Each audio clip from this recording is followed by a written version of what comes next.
Más de 54.200 alumnos de educación secundaria y bachillerato regresan a las aulas. Una vuelta al instituto que se dará en 22 municipios de la región y estará marcada por la presencialidad total. ¿Qué tal? Buenos días. Lunes 13 de septiembre se cumplen 2 años de la dana que arrasó el municipio de Los Alcázares y que dejó graves desperfectos en otros puntos de la región. Las fuertes lluvias, lo recordarán, llenaron los cauces de Ramblas y el río Segura se desbordaba en algunos puntos. Tras este tiempo, se siguen demandando infraestructuras que mitiguen los efectos de las lluvias en la zona. Y así ha quedado este coche en una finca de La Grajuela, en San Javier. Y no solo eso, ha roto una tubería de la mancomunidad de los canales del Teivilla, provocando esta espectacular inundación. El resultado, un socavón de más de 1 metro que impedía salir o entrar a la vivienda. Y en cuanto a la pandemia, se han registrado en las últimas horas 43 nuevos contagios y ningún fallecido. Es la cifra más baja de las últimas 3 semanas. Hoy, el Comité COVID decide si levantar las restricciones al ocio nocturno. La ambulancia del deseo vuelve a emocionarnos. Ha viajado desde Murcia hasta Madrid para cumplir el sueño de Pedro, un padre gravemente enfermo que no quería perderse la boda de su hija pequeña. Enseguida se lo contamos. Mascarillas que desaparecen en 8 semanas y se convierten en abono orgánico. Es la solución medioambiental de una empresa española. Las fabrican con un tejido a base de fibras naturales. Se calcula que cada mes acaban en el mar 6 millones de mascarillas en todo el mundo. Antes de la pandemia, pues tardaba 10-12 días en servirte un mole, que es, digamos, la media habitual que te suele tardar. Pues ahora podemos encontrarnos con que están tardando entre el orden de 30 y pico días en servirte ese tipo de producto.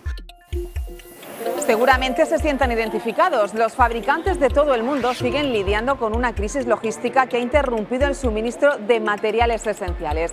Ahora, la situación impacta de lleno en el sector del mueble. La escasez de suministros amenaza con aumentar la inflación. Y en deportes, primera victoria de la temporada para el Águilas. Ganó en Toledo con un gol de Jovic y el Mar Menor sumaba su primer punto después de empatar en casa ante el Eldense. Peor le fue al Cartagena en Oviedo, donde cayó por 2-0. Y hay una cosa que no me gusta nada del partido de hoy y es que agachemos la cabeza. ¿Agachar la cabeza por qué? ¿Qué ha pasado para agachar la cabeza? No se agacha la cabeza nunca en mi equipo. Se va por más. La Virgen de la Risaca no se ha quedado este año sin la tradicional ofrenda de flores. Se ha celebrado en la iglesia de San Andrés, en Murcia. Entre los asistentes, varios miembros de las fiestas de moros y cristianos.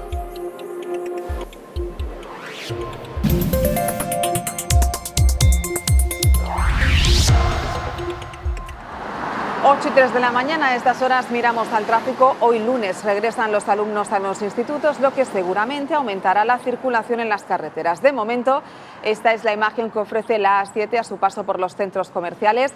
Solo este fin de semana han muerto 9 personas, uno de ellos, por cierto, en San Javier.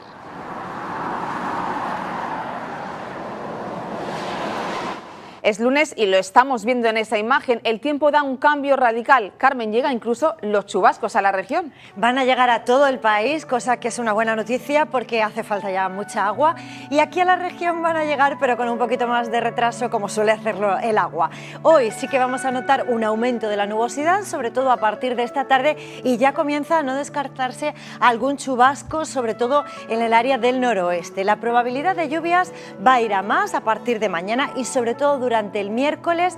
El miércoles ya tenemos una probabilidad más alta de chubascos que podrían extenderse no solo por el noroeste, sino por el altiplano. Incluso ya a partir de mediados de la semana podría llegar en forma de chispeos débiles al área del litoral. En cuanto a los vientos, de momento soplan variables y flojos. Tenemos temperaturas todavía cálidas al inicio de esta semana.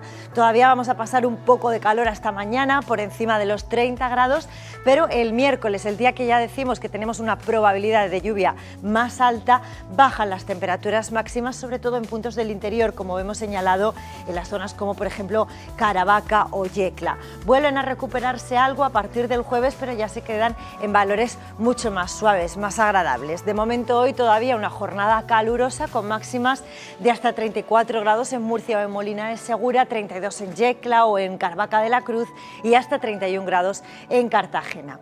Suerte tienen los que están disfrutando estos días todavía en la playa, en playas como esta que ha fotografiado uno de nuestros espectadores y ha compartido con nosotros esa fotografía de José Luis Rueda desde Águilas y esta otra desde Águilas también de Leandro Miras.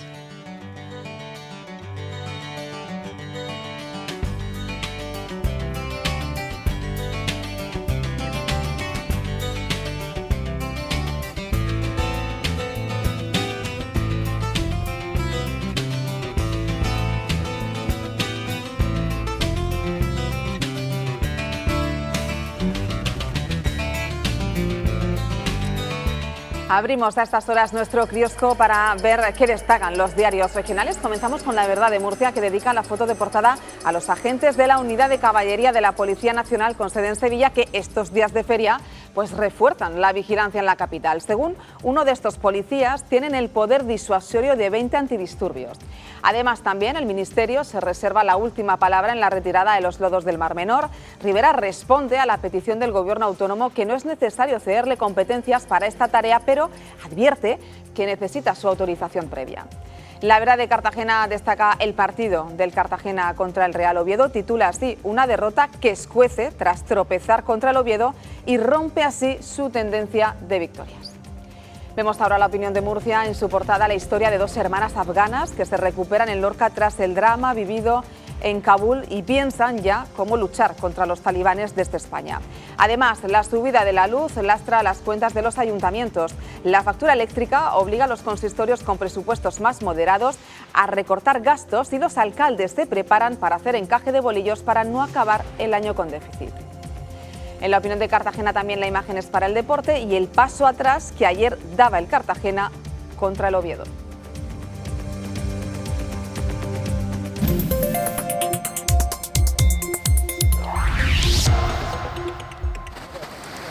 Más de 1 metro de socavón en la entrada de casa. Eso es lo que se ha encontrado una familia cuando querían acceder con su coche que ha terminado dentro.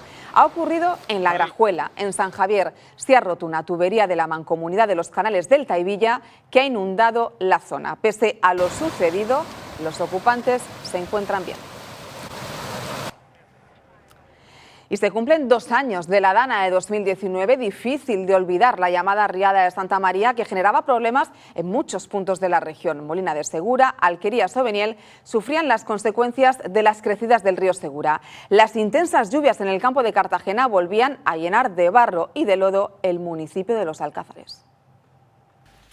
Lluvia, lluvia y más lluvia. Eso es lo que ocurría en la región hace 2 años. La Agencia Estatal de Meteorología ponía su aviso rojo en toda la comunidad por la descarga torrencial de agua que se esperaba y que comenzaba el 12 de septiembre.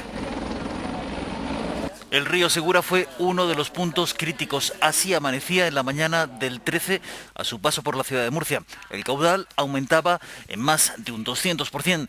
Y todas las ramblas y cauces comenzaban a inundarse. Hemos tenido que subirnos en un coche de bomberos para llegar hasta aquí, hasta la zona cero del municipio Beniel. Está prácticamente imposible entrar, no sabemos si conseguiremos entrar luego. 7TV lo contó minuto a minuto con una programación especial y con conexiones en algunos de los puntos más críticos de la región. Al bajar se dio cuenta de que la cantidad de agua que bajaba desde aquella calle hasta llegar hasta aquí había reventado el segundo sótano.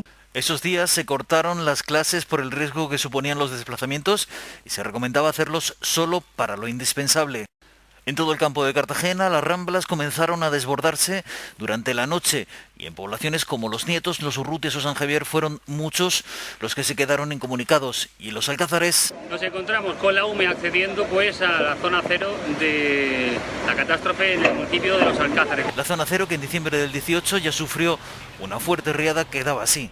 Agua y barro se colaba una vez más en el interior de las casas y algunas incluso recién reparadas. Volvemos a recordar cómo la riada de Santa María dejaba el río Segura a su paso por la ciudad de Murcia. Fue la más catastrófica de los últimos 70 años. El Segura estuvo a punto de desbordarse en la capital, aunque en otros puntos de la región sí que lo hizo. El caudal llegaba a aumentar en más de un 200%.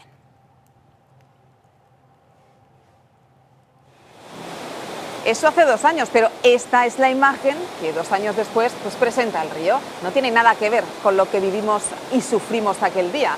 La ciudad, ya lo ven, despierta hoy tranquila, en feria. Hoy siguen los huertos, la música, las atracciones y los actos a la patrona. Recordamos que mañana es fiesta en la capital.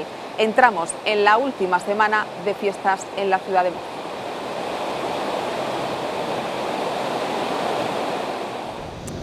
Más cosas. 9 pateras con 126 inmigrantes a bordo fueron interceptadas este domingo por salvamento marítimo en aguas de Cartagena. Los tripulantes son todos varones argelinos que se encuentran en buen estado de salud, aunque están pendientes de los resultados de las pruebas COVID. Y el ingenio de los delincuentes no tiene límite. En los últimos meses ha aumentado la llamada estafa de la regleta. Los ladrones manipulan el cajero de los bancos y en el momento en el que el usuario se da la vuelta, se hacen con el dinero. Si llega un cajero y este no le entrega el efectivo, lo más probable es que piense en otro problema. A ver qué pasa con mi dinero. Creería que la máquina está rota. A ver, ¿qué he hecho mal? Que no quedaría dinero o algo. Sin embargo, así es como comienza esta trampa. Colocan un artefacto aquí en la ranura donde saldría ese dinero y estarían esperando a que usted abandone este lugar. El ladrón estaría escondido y entonces saldría, quitaría el artefacto y se haría con el dinero. Pues sí que es una buena jugada. ¿En broma?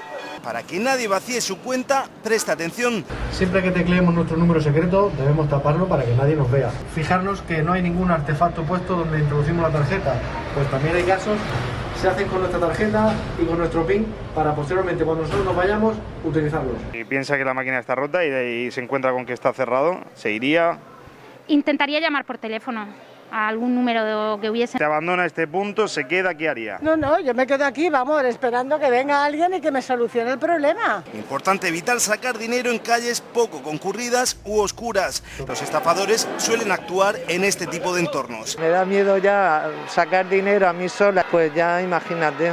Y no olvide de guardar el recibo de la operación, porque servirá para demostrar lo que ha ocurrido. 68.000 euros ha estafado un joven a un anciano con Alzheimer en Zaragoza. Le instaló en el domicilio un aparato para el tratamiento de agua y al percatarse de la pérdida de memoria, continuó visitándolo para pedirle el pago de los servicios. Algo más de un año ha estado sacándole dinero hasta que la hija del estafado detectó la retirada de grandes sumas de dinero. Y en Málaga se sigue luchando contra las llamas en un incendio nunca visto en nuestro país. Los últimos datos hablan de 7.000 hectáreas arrasadas y 6 pueblos desalojados. Las brigadas siguen plantándole cara a las llamas y entre ellos hay 5 técnicos de la región. Las noticias de este domingo no son buenas. Esto es una locura, es una pesadilla que parece que no va a terminar nunca. Una nube de pavesas generaba un nuevo incendio este sábado que obligaba a desalojar de madrugada a más de 1.600 vecinos de 6 municipios. A las 6 de la mañana acudieron los coches de la policía y de la Guardia Civil, empezaron a hablar por altavoz dando el aviso que teníamos que desalojarlo. De forma paralela, la UME se desplegaba por la zona y el pueblo de Algatocín se preparaba para acoger a los vecinos. Estaba durmiendo y escuché el altavoz del pueblo. Dice que el pueblo de Jurique es desalojado y viene hacia aquí, que colaboremos en todo lo que podamos. Y como se ve, pues el pueblo no se la ha pensado 2 veces. Están donando todo el mundo cosas y no le faltan de nada. Vamos. Todo provocado por un incendio calificado ya de 6ª generación por la complejidad de su control. Estamos hablando de una potencia y una fuerza inusitada para los incendios que estamos acostumbrados a ver en nuestro país. Pero ellos no se rinden. Cientos de forestales trabajan durante horas cara a cara con el fuego pese a las dificultades del terreno. Es duro porque es mal terreno, mucho pedrusco, hay mucha piedra y mucha pendiente, entonces tienes que ir más despacio. Algunos vecinos, 5 días después de abandonar sus casas, han podido volver por unos minutos. Acompañado por la gente de Protección Civil y el mínimo tiempo imprescindible. Una catástrofe emocional con más de 2.600 desalojados y un fallecido, y natural, con más de 6.000 hectáreas consumidas ya por un fuego que no para. Ahí está Genaguací, pero Genaguací se queda... Una mujer de 71 años ha perdido la vida y otras 18 han resultado heridas en un incendio ocurrido en un piso del barrio de Sant Bernat, en Olesa de Montserrat, en Barcelona, que obligó a rescatar a 3 vecinos atrapados y evacuar el edificio. Y 2 personas han resultado muertas tras un tiroteo en el centro de Tarragona. Los primeros disparos alcanzaban a un hombre que estaba en el balcón de una vivienda. Los Mossos investigan ahora quién descargó esa segunda arma de fuego. Casi 50 kilos de sustancias explosivas tenía este hombre en su domicilio en el municipio sevillano de Castilleja de la Cuesta. Había montado un taller clandestino donde tenía todo tipo de maquinaria para fabricar mezclas y artefactos explosivos. Detenidas en la línea de la Concepción a 7 personas integrantes de un clan familiar dedicado al blanqueo de capitales procedentes del narcotráfico. Desde el 2007, el clan habría lavado dinero por valor de 3.400.000 euros.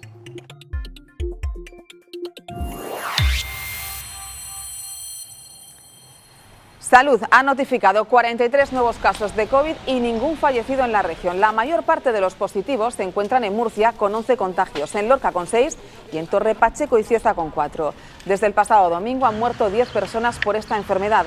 El más joven tenía 43 años. Hoy el comité COVID podría relajar las restricciones para el ocio nocturno. ¿Alguna vez se han preguntado cómo sería estar en la piel de un enfermo de COVID en la UCI? Pues ahora pueden sentirlo a través de la realidad virtual durante 7 agónicos minutos. Les advertimos de la dureza de las imágenes. Las personas que han pasado la COVID pueden contar su experiencia. Una sensación horrible y ver que es que no piensas que te vas a morir. Yo te lo puedo decir, pienso que me voy a morir. Esto es como una gripe potenciada por 300. Un dolor de cuerpo tremendo, muchísima jaqueca, dolor en las órbitas de los ojos de no poder abrirlos. Pero los que no han estado enfermos no ven el peligro. El cerebro humano tiene un mecanismo de negación ante la propia muerte y eso nos hace correr riesgos. Esto que ven es el proyecto Respira, realidad virtual desde el punto de vista de un enfermo de COVID. Nuestra intención no es solo generar impacto emocional, sino generar impacto para cambiar actitudes, conductas, etc. Algo que efectivamente se refleje en el mundo real, en un cambio de actitudes de las personas. Buenas tardes. No tengo buenas noticias. En la radiografía de tórax ha salido una neumonía por COVID. Un vídeo que te sumerge en la vida de un hospitalizado por COVID. Recupera la conciencia intervalo, doctor. ¿Va a aumentar la medicación? Y que tras varios días, que se resumen en 7 minutos, te llevan a la peor situación. Voy a proceder a desconectarlo. Entiendo, doctor. Has luchado muchísimo. La experiencia, creada por psicólogos para generar un impacto mayor, se puede vivir desde un móvil, un ordenador, una tablet o la mejor opción, un visor de realidad virtual que te introduce en la piel del enfermo. Respira. ¿Qué te parece si empezamos de nuevo?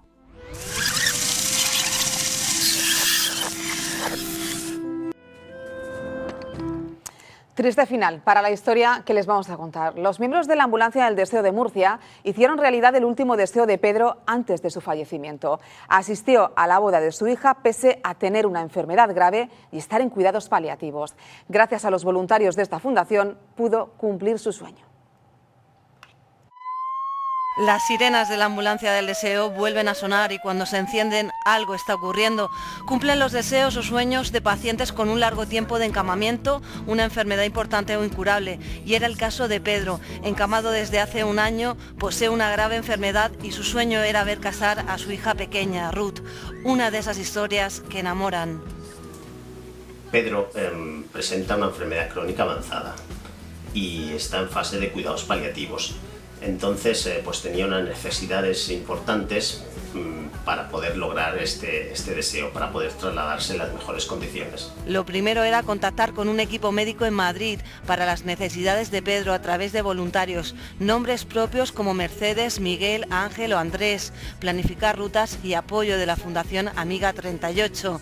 Y llegó el día. La Ambulancia del Deseo sale de la región, camino a recoger a Pedro y llevarlo a la boda a Valladolid. Muchas emociones en el trayecto y puntuales a la cita, Pedro podría ver casarse a su hija pequeña, gracias a estos voluntarios murcianos. Y es que desde la región de Murcia para toda España, la Fundación Ambulancia del Deseo logra que lo imposible se haga realidad. Y ellos, la Ambulancia del Deseo, vuelven a sorprendernos, los que la conforman y sus voluntarios, mientras ahí fuera esperan miles de deseos. España registra cada año 2.000 nuevos casos de esclerosis múltiple, de los que un 70% tienen entre 20 y 40 años. De estos datos publicados por la Sociedad Española de Neurología, llama sobre todo la atención el aumento de pacientes menores de 18 años. En total, hay al menos 30.000 niños diagnosticados en el mundo. A pesar de que hasta ahora no hay una cura conocida, el diagnóstico temprano y el acceso a tratamientos son vitales para mejorar la calidad de vida del paciente. A Óscar se lo diagnosticaron hace un año. Yo llegué a tener todo el cuerpo entumecido. Empecé a sentirlo en el dedo meñique de la mano izquierda. Yo ahora mismo de mitad para abajo no siento prácticamente sensibilidad alguna. Un proceso, como digo yo, de asimilación. Un duelo que le llamaba yo. Pero pasado ese tiempo asegura que no le quedó otra que remar hacia adelante. Me ha tocado esto y adaptarme y buscar el apoyo en la familia, en los amigos. Presente en su día la increíble historia real de superación protagonizada por Dani Rovira. Resultados nos hacen pensar que estamos delante de una enfermedad llamada esclerosis múltiple.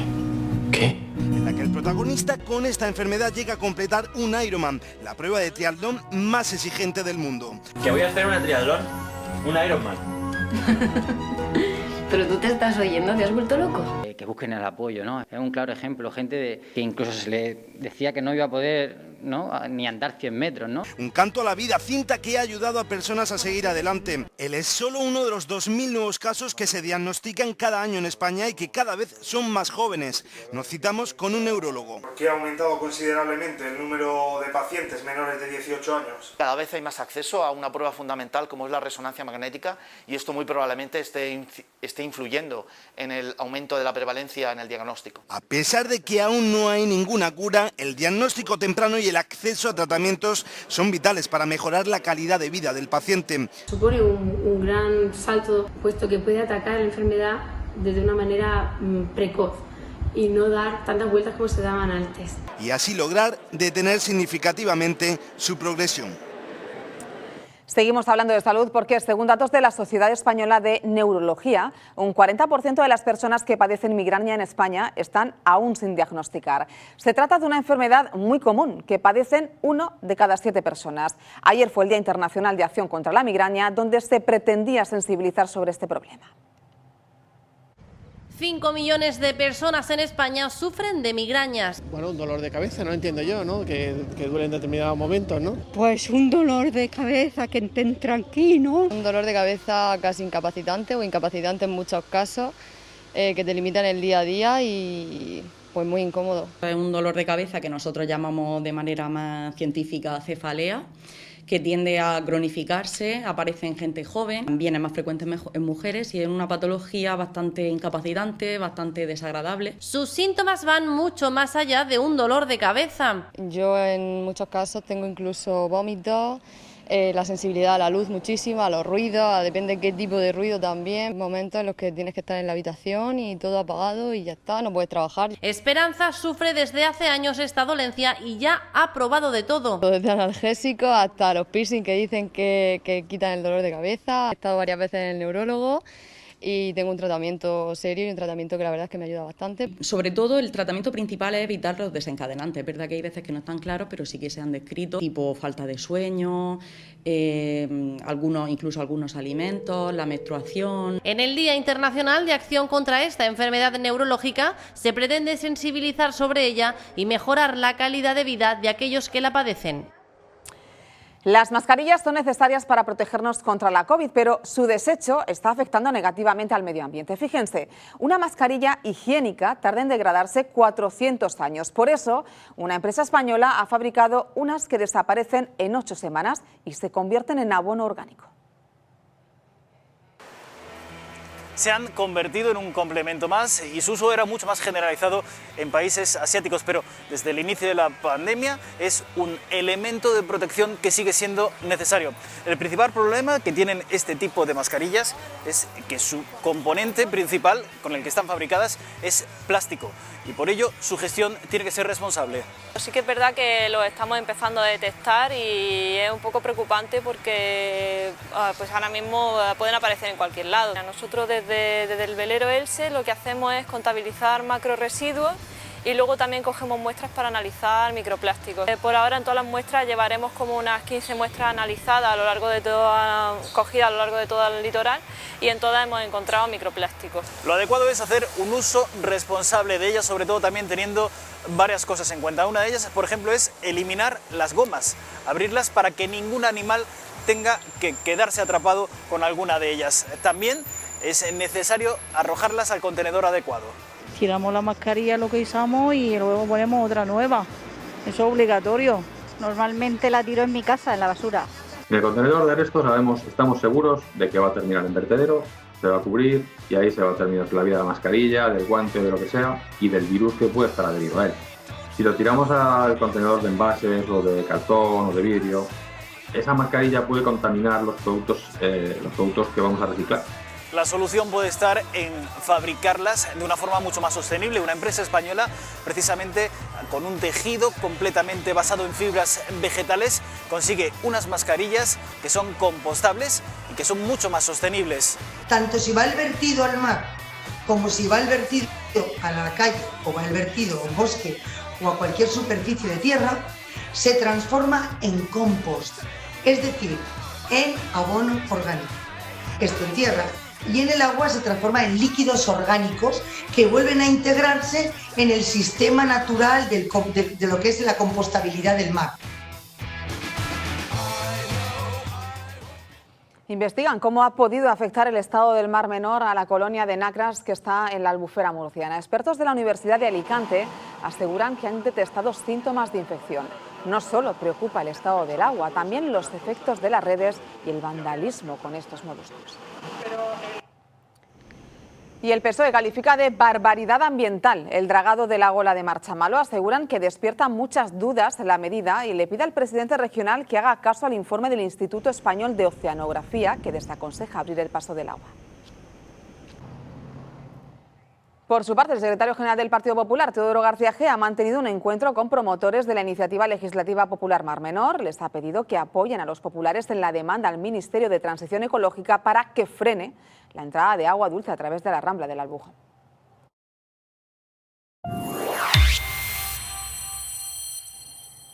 ...150.000 opositores de toda España se han examinado este domingo para conseguir una de las más de 3.400 plazas públicas que se ofertan en Correos. Según Comisiones Obreras, tocan a 44 opositores por plaza. De los 68 puestos fijos que hay en juego en nuestra región, 51 son para tareas de reparto y 17 para atención al cliente.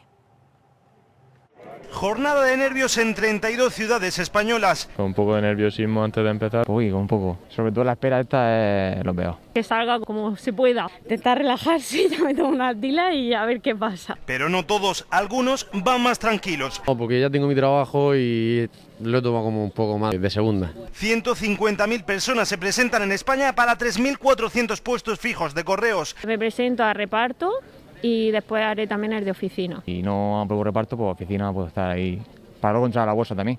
68 de ellos en la región y más de 3.300 de personal laboral indefinido en todo el país. Frente al ataque que tenemos últimamente con la pérdida de empleo que se ha tenido, valoramos positivamente esa convocatoria y la siguiente, que es fruto de un acuerdo que hemos firmado. Se ha presentado un 60% así a bote pronto lo que hemos podido ver ahora por los datos. En sus manos el móvil para dar los últimos repasos. He preparado todo de una forma más online. O leer algún mensaje que les desea suerte antes de que el tiempo del examen comience.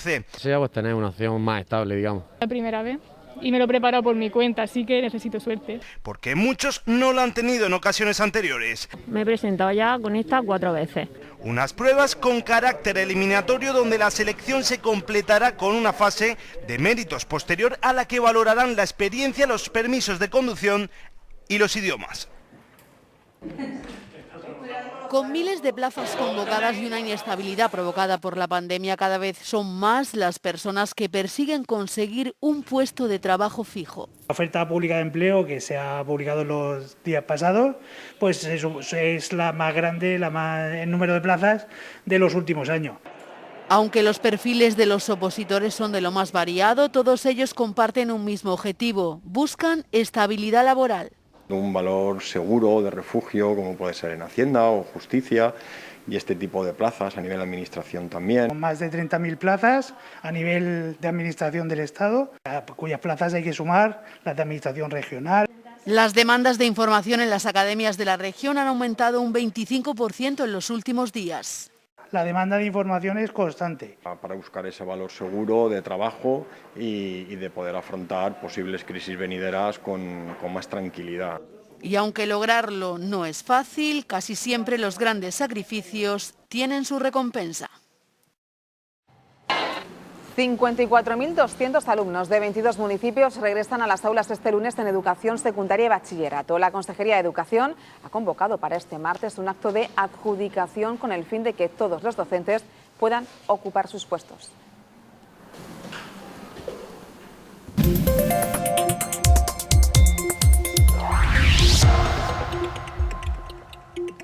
Más de 54.200 alumnos de educación secundaria y bachillerato regresan a las aulas. Una vuelta al instituto que se dará en 22 municipios de la región y que estará marcada por la presencialidad total.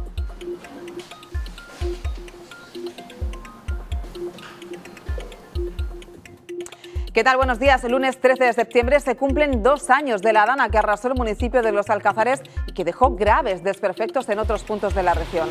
Las fuertes lluvias, se lo recordarán, llenaron los cauces de las Ramblas y el río Segura se desbordaba en algunos puntos. Tras este tiempo, se siguen demandando infraestructuras que mitiguen los efectos de las lluvias en la zona. Y así ha quedado este coche en una finca de La Grajuela, en San Javier, y no solo eso, ha roto una tubería de la mancomunidad de los canales del Taivilla, provocando esta espectacular inundación. El resultado, un socavón de más de 1 metro que impedía salir o entrar a la vivienda. Y en cuanto a la pandemia, se han registrado en las últimas horas 43 nuevos contagios sin ningún fallecido. Es la cifra más baja de las últimas 3 semanas. Hoy el comité COVID decide si levantar las restricciones al ocio nocturno. La ambulancia del deseo vuelve a emocionarnos. Ha viajado desde Murcia hasta Madrid para cumplir el sueño de Pedro, un padre gravemente enfermo que no quería perderse la boda de su hija pequeña. Enseguida se lo contamos. Mascarillas que desaparecen en 8 semanas y se convierten en abono orgánico. Es la solución medioambiental de una empresa española. Las fabrican con un tejido a base de fibras naturales. Se calcula que cada mes acaban en el mar 6 millones de mascarillas en todo el mundo. Antes de la pandemia, pues tardaba 10-12 días en servirte un mueble que es, digamos, la media habitual que te suele tardar. Pues ahora podemos encontrarnos con que están tardando entre el orden de 30 y pico días en servirte ese tipo de productos. Seguramente se sienten identificados. Los fabricantes de todo el mundo siguen lidiando con una crisis logística que ha interrumpido el suministro de materiales esenciales. Ahora la situación impacta de lleno en el sector del mueble. La escasez de suministros amenaza con aumentar la inflación. Y en deportes, primera victoria de la temporada para el Águilas, ganó en Toledo con un gol de Jovic y el Mar Menor sumaba su primer punto después de empatar en casa ante el Eldense. Peor le fue al Cartagena en Oviedo, donde cayó por 2-0. Y hay una cosa que no me gusta nada del partido de hoy y es que agachemos la cabeza. ¿Agachar la cabeza por qué? ¿Qué ha pasado para agachar la cabeza? No se agacha la cabeza nunca en mi equipo, se va por más. La Virgen de la Risaca no se ha quedado este año sin la tradicional ofrenda de flores. Se ha celebrado en la iglesia de San Andrés, en Murcia. Entre los asistentes, varios miembros de las fiestas de moros y cristianos. 8:33 de la mañana, a estas horas miramos al tráfico. Hoy lunes regresan los alumnos de los institutos. Seguramente aumentará la circulación en las carreteras. De momento, esta es la imagen que ofrece la A7 a su punto de los centros comerciales. Tranquilidad en este lunes 13 de septiembre. Solo este fin de semana han muerto, por cierto, 9 personas, uno de ellos en San Javier. Y 2 años han pasado de la riada de Santa María que dejó el cauce del río Segura al 200% de su capacidad. Seguro que lo recordarán, en este mismo punto el río estuvo a punto de desbordarse. Esta es la imagen que 2 años después presenta el río. No tiene nada que ver con lo que vivimos y sufrimos aquel día. La ciudad despierta tranquila en feria, hoy siguen los huertos, la música, las atracciones y los actos a la patrona. Mañana es fiesta en la capital. Hacemos una pequeña pausa y enseguida regresamos con más.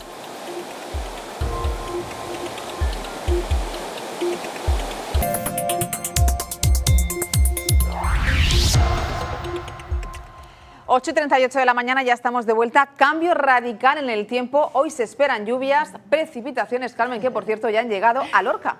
Ya han llegado algunas lluvias, están entrando por el oeste de la región de Murcia, por el noroeste y también por la zona del Valle del Guadalentín, por Águilas, por Lorca, por toda esa zona.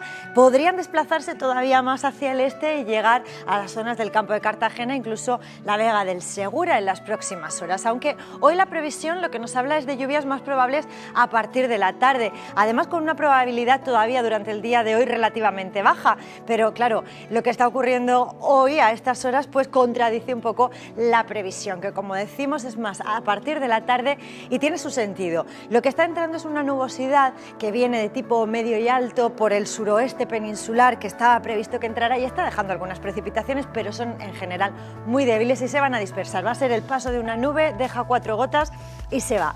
Lo que se esperaba para esta tarde es debido a esa borrasca que va a pasar por el país y que va a dejar lluvias generalizadas en toda España.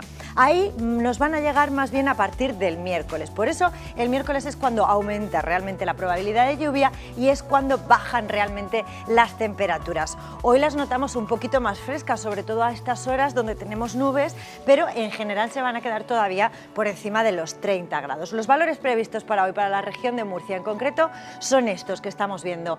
Hasta 32 en Yecla, 31 en Jumilla, 34 en Murcia o en Molina, 31 en Cartagena o 30 grados en Totana. Esta es la previsión del tiempo. A estas horas vemos algunas fotografías que han compartido con nosotros los espectadores de 7 Televisión a través de nuestra dirección de correo electrónico eltiempo@7tvregiondeMurcia.es.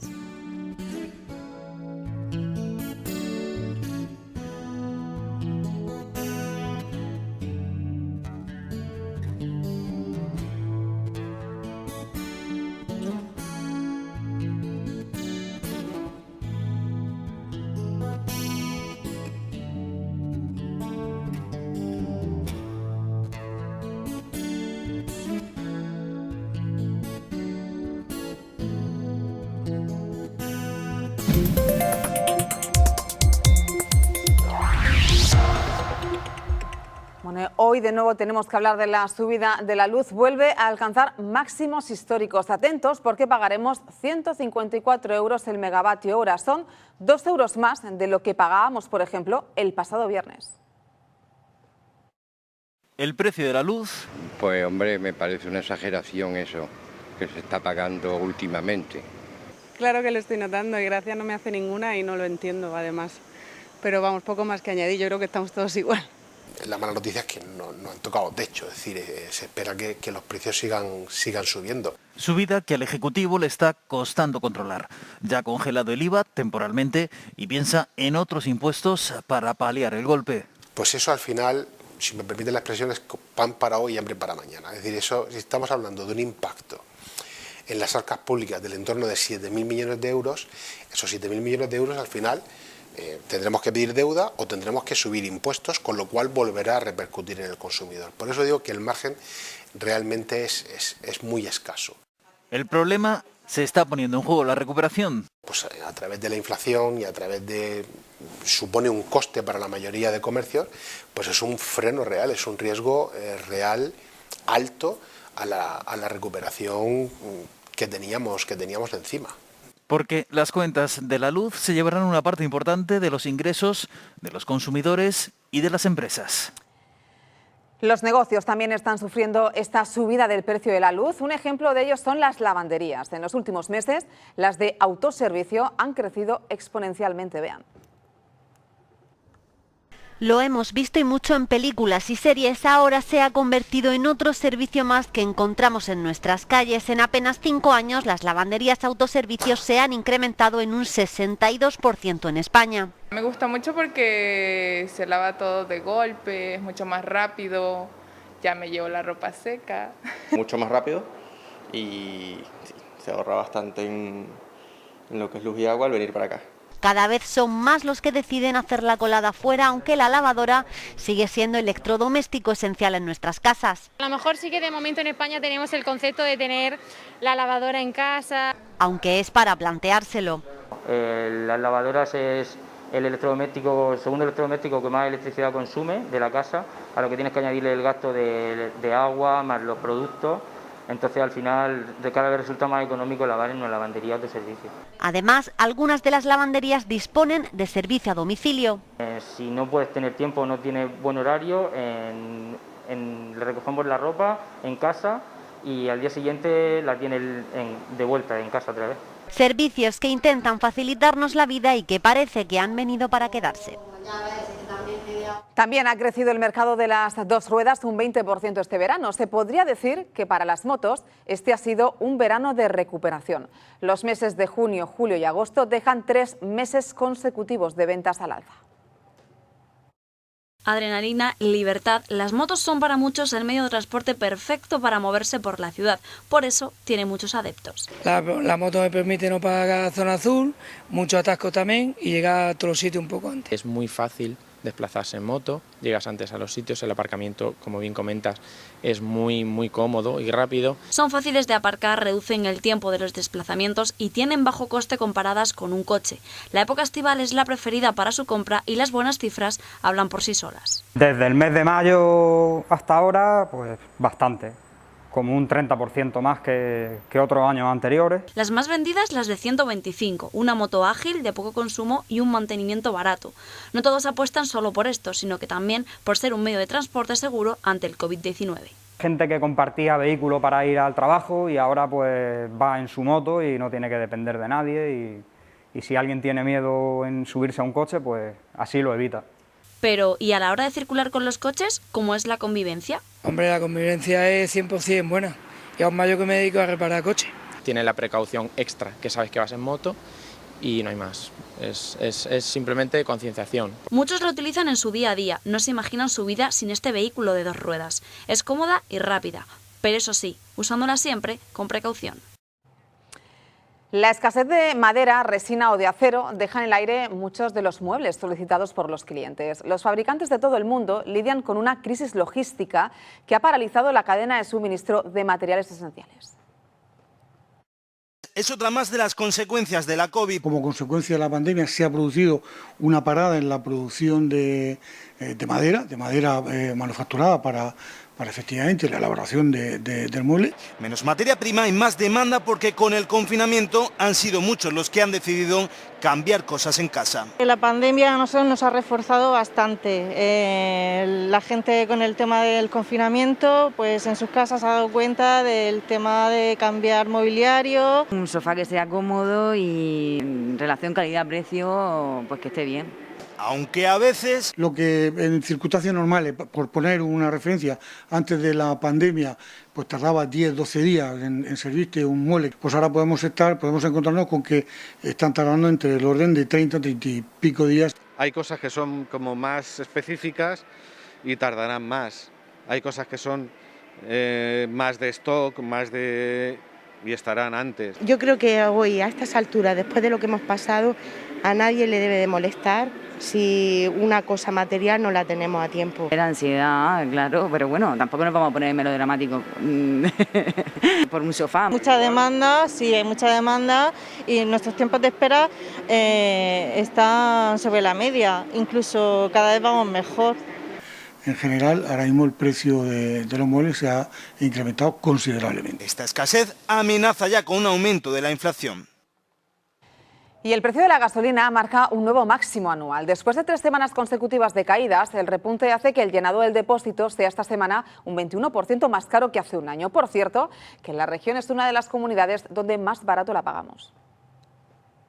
El precio de los carburantes Yo ni los miro. Hasta que llene. 20 euros. vuelve a repuntar. Un poco caro, sí. Claro que se nota. ¿Cómo ha hecho la gasolina? 50 euros y que llevo el depósito vacío. La gasolina marca máximos anuales Si no damos una solución rápida, entre todos, esto se nos va de las manos. y no se registraban valores similares desde el año 2014. Esto se nos va de las manos, la luz, el agua, la gasolina, esto es un disparate. Nos están apretando por todos lados. Con la luz, la gasolina, está que pega un trueno. A ver quién soluciona esto. En la última semana, gasolina y gasoil se han encarecido un 0,5 y un 0,6% respectivamente. Al final tenemos muchos gastos, también la vivienda, todo sube. Y los sueldos no se mueven. Es que va, los sueldos no suben. Y el incremento desde primeros de año ya se aproxima al 20%. A final de mes pues no tienes todo ese dinero que se está gastando en la gasolina y supone un bastante perjuicio. Otro gasto básico que sube, Un poco de la luz, un poco del combustible y un poco de todo, pero bueno, haciendo malabarismo. complicando cada vez más esa meta que marca cada fin de mes. Rentas más y ya está. Se hace imposible vivir. La parte buena es que la región se posiciona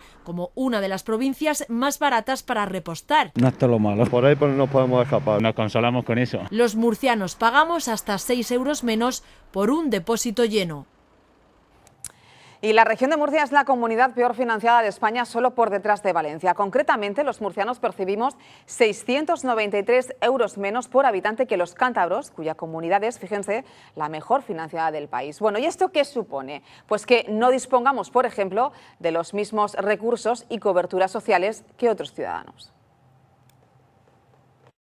La región de Murcia es la segunda comunidad autónoma del país peor financiada. Son datos de la Fundación FEDEA, que revela diferencias de hasta 30 puntos entre la mejor, Cantabria, y la peor tratada, la Comunidad Valenciana.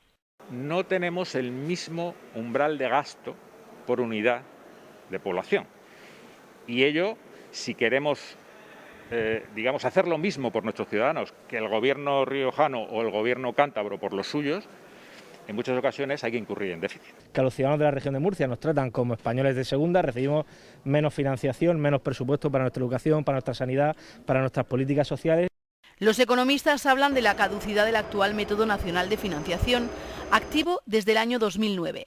Aseguran que urge una reforma de este sistema para hacerlos más igualitarios en fondos por habitante y en dotación definitiva, donde la región también se encuentra a la cola. Un ciudadano cántabro o riojano va a poder disfrutar de más servicios públicos. Un sistema, el actual, que arroja diferencias de hasta 700 euros por habitante entre las autonomías mejor y peor financiadas. Y la vuelta al cole supone, además de un gasto, todo un reto a la hora de conciliar vida laboral y familiar. La mayoría apuestan por actividades fuera del horario lectivo, pues para que los padres puedan cumplir con sus obligaciones. Elegir bien estas actividades es fundamental para el correcto desarrollo del niño. La conciliación de la vida laboral con los horarios del colegio es uno de los problemas a los que se enfrentan las familias. El sudoku para encajarlos se resuelve casi siempre gracias a las actividades extraescolares o las horas de madrugadores, complementos que se suman a las ya de por sí ajustadas economías familiares. Y es que favorecer la conciliación es caro. Los precios suelen oscilar entre los 80 y los 180 euros al mes. Pero no solo eso, las actividades extraescolares hay que elegirlas bien para que supongan un complemento en el desarrollo del niño. Vamos a pensarlas, vamos a utilizar el sentido común, a ver las capacidades que tienen nuestros hijos o el nivel de adaptación y las capacidades que tenemos nosotros como padre y como madre. El deporte es lo que no puede faltar, sobre todo después de 2 años de pandemia, confinamiento y mucha pantalla. Luego hay que ver cuáles son las aptitudes de los más pequeños. Y si la actividad está relacionada con aprender nuevos conocimientos o habilidades, tras horas de clase hay que tener en cuenta varias cosas. Metemos a nuestros hijos en una actividad extraescolar relacionada con el aprendizaje, esa actividad tiene que ser interesante, atractiva y muy motivadora. Y que no suponga un estrés ni a los niños ni a los padres. Bueno, con la vuelta a la rutina y el alivio de las restricciones, miles de empresas vuelven a la desescalada y con ella a la vuelta a la presencialidad en el trabajo.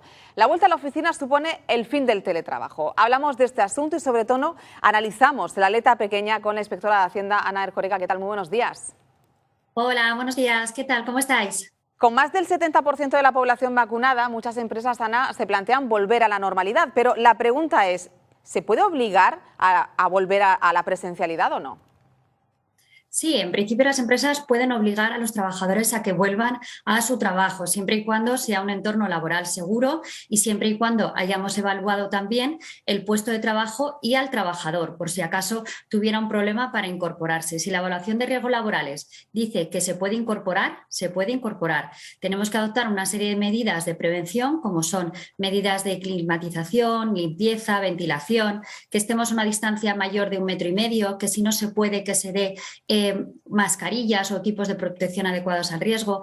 Es verdad que en la medida que existan restricciones sanitarias o medidas de contención sanitaria, como por ejemplo aforos, toques de queda, las empresas tienen que fomentar el teletrabajo como medida de organización, pero ya no es obligatorio, ya no es como al principio que establecía esa prioridad. Y luego también tendremos que ver si nosotros teníamos un convenio previo al COVID donde se nos permitía teletrabajar. En ese sentido, si nos permitían teletrabajar, no nos pueden obligar a volver a la presencialidad. Lo que estamos viendo es que muchas ahora están apostando por un modelo híbrido, ¿no? En este caso también tiene que ser a través de un convenio, ¿o no? Es que hay que distinguir si antes de la pandemia estaba regulado por un convenio colectivo o un acuerdo, entonces tendremos que estar a lo que estaba el acuerdo, o después de, con motivo de la pandemia, hayamos adoptado el teletrabajo como medida de contención del COVID. En ese sentido, tendremos que fomentar el teletrabajo como medida de organización, pero ya no es la obligación, ya no es lo prioritario. Las empresas podrán exigir al trabajador que vuelva a su modelo presencial, pero siempre con unas garantías y con unas medidas de seguridad. Y si no es así, el trabajador lo podrá denunciar en la Inspección de Trabajo y Seguridad Social. Ana, el estar en casa trabajando supone un gasto, ¿no? ¿Quién asume esos gastos? En este sentido, si el teletrabajo es como con ocasión del COVID, la ley dice que se negociará entre la empresa y el trabajador cómo compensar esos gastos que incurrimos por trabajar desde casa, como por ejemplo el wifi, como por ejemplo la luz. La empresa lo negociará con el trabajador. Aparte, la empresa nos tiene que proporcionar las herramientas, los medios y los equipos que necesitamos. Tiene que hacer una evaluación previa y ver qué elementos necesitamos, ver qué tipo de mesa tenemos, la silla, el ordenador, la distancia en la que estemos trabajando y hacer una evaluación de riesgos tanto a nivel físico como a nivel psicológico. Bueno, en cuanto a los materiales está claro, pero en cuanto a los gastos, ¿cómo se calcula esta compensación? Ahí la ley lo que dice es que tiene que haber una negociación entre trabajador y empresa. Hay algunos convenios colectivos que ya lo han negociado y han establecido una cuantía por mes, como por ejemplo pues el sector de grandes almacenes o el sector de la banca, que ya ha fijado una cuantía. Pero si no, tendrá que ser la empresa con el trabajador el que negocie cuál va a ser la compensación en función de los gastos que incurra el trabajador por estar desde casa. Y luego, además, si nosotros antes de la pandemia teníamos plus restaurante, plus ticket para restaurante, la empresa nos lo tendrá que seguir abonando, estemos o no estemos en nuestro centro presencial, porque ya es un derecho adquirido que ha adquirido el trabajador. No así el plus por transporte, porque al no desplazarnos, la Audiencia Nacional considera que ya no hay necesidad de ese plus transporte. Lo que están haciendo muchas empresas es limitar el teletrabajo a menos del 30% para evitar, pues esto de lo que estamos hablando, ¿no? Estos gastos asociados. Bueno, los gastos siempre se tienen que abonar. Lo que pasa que si el teletrabajo es con ocasión del COVID, no es obligatorio hacer un acuerdo del teletrabajo, porque lo estamos aplicando como medida de contención o restricción sanitaria. Una vez que finalice la pandemia o que ya no haya medidas de contención, entonces sí que tendremos que hacer un acuerdo de teletrabajo y tendremos que cuantificar en el acuerdo cuál es el gasto y cuál es la cuantía que se nos abona. Pero independientemente de eso, los gastos se tienen que compensar y la ley dice que tiene que ser a través de una negociación entre la empresa y los trabajadores. Ana, ¿existe un derecho a trabajar a distancia?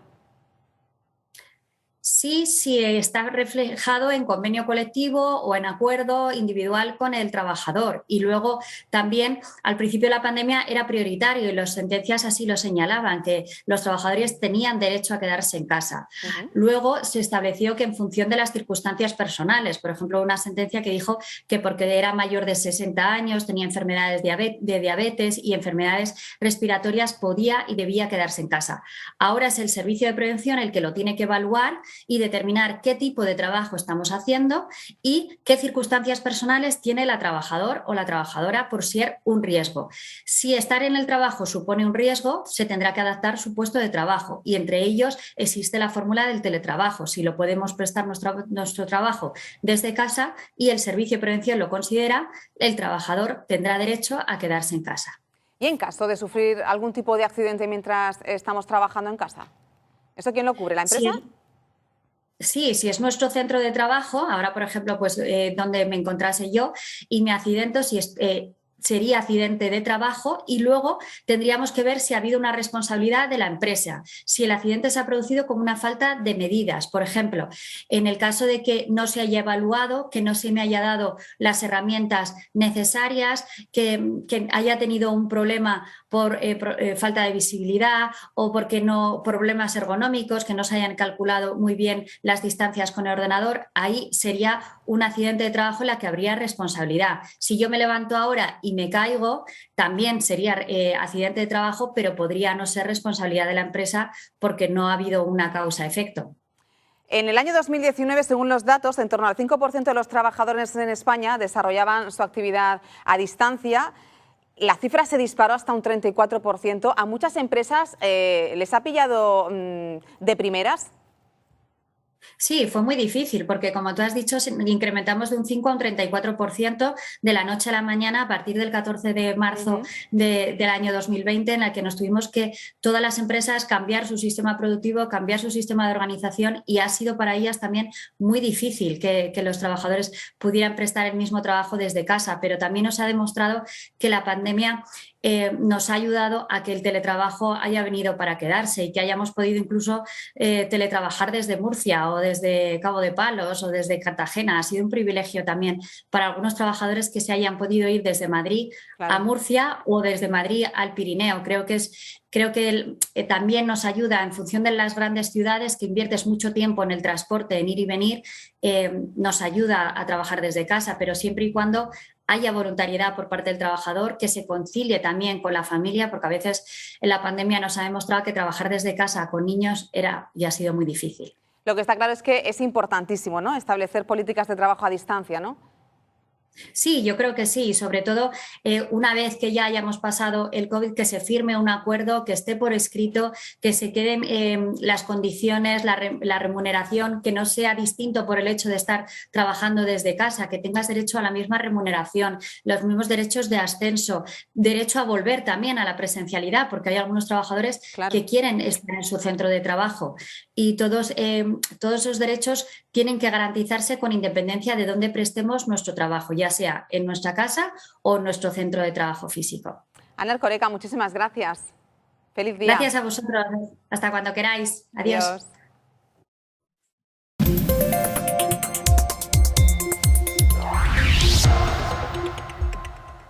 9 de la mañana, empezamos una nueva semana y atrás dejamos el sol para dar paso, Carmen, a los chubascos. Cuéntanos. Y a las nubes. Tenemos nubosidad en aumento en toda la región de Murcia y algunas precipitaciones que han entrado esta mañana por el suroeste y noroeste de la región. Nubes que están entrando desde el suroeste peninsular, nubes de tipo medias y altas y que están dejando algunas gotas. No van a ir a mucho más, esas lluvias irán desapareciendo, aunque pueden extenderse por algunos puntos de la Vega del Segura, incluso del campo de Cartagena, llegar a la costa con menor probabilidad. La previsión de hoy lo que nos habla es de probabilidad de lluvias más bien a partir de la tarde. Además, una probabilidad no demasiado alta. No se descartan precipitaciones en las sierras del interior, tanto noroeste como incluso altiplano, más hacia el noroeste que en el altiplano, y será a partir del miércoles cuando la probabilidad de lluvia sea mucho mayor. Entra una borrasca por todo el país que va a hacer que las lluvias sean generalizadas en toda la península y esas de las que vamos a ver en la península ya a partir de esta tarde, cómo empiezan a ser cuantiosas, a nosotros nos llegarán a partir del miércoles. En cuanto a las temperaturas, el mismo miércoles notaremos ya un descenso muy acusado de las máximas, van a bajar incluso por debajo de los 30 grados, lo vemos sobre todo en puntos del interior, como en Yecla o en Caravaca de la Cruz, que están representadas en colores azul y verde, y en el resto pues se van a quedar también por encima de los 30, pero ya algo más suavizadas. De momento, tanto hoy como mañana, todavía valores cálidos. Como vemos a continuación, las máximas hoy se van a quedar en 34 grados en Murcia o en Molina de Segura, 32 en Yecla o en Caravaca de la Cruz y hasta 31 grados van a alcanzar en la ciudad de Cartagena. Nos asomamos al exterior a través de las imágenes que comparten nuestros espectadores, imágenes como estas de un fin de semana que sí ha sido caluroso, aunque han bajado un par de grados las temperaturas, se han suavizado algo, pero todavía continúa el calor en la región de Murcia, además con buen estado de la mar y poco viento. Así vamos a continuar, aunque ya, como decimos, el miércoles el descenso de las temperaturas va a ser mucho más notable.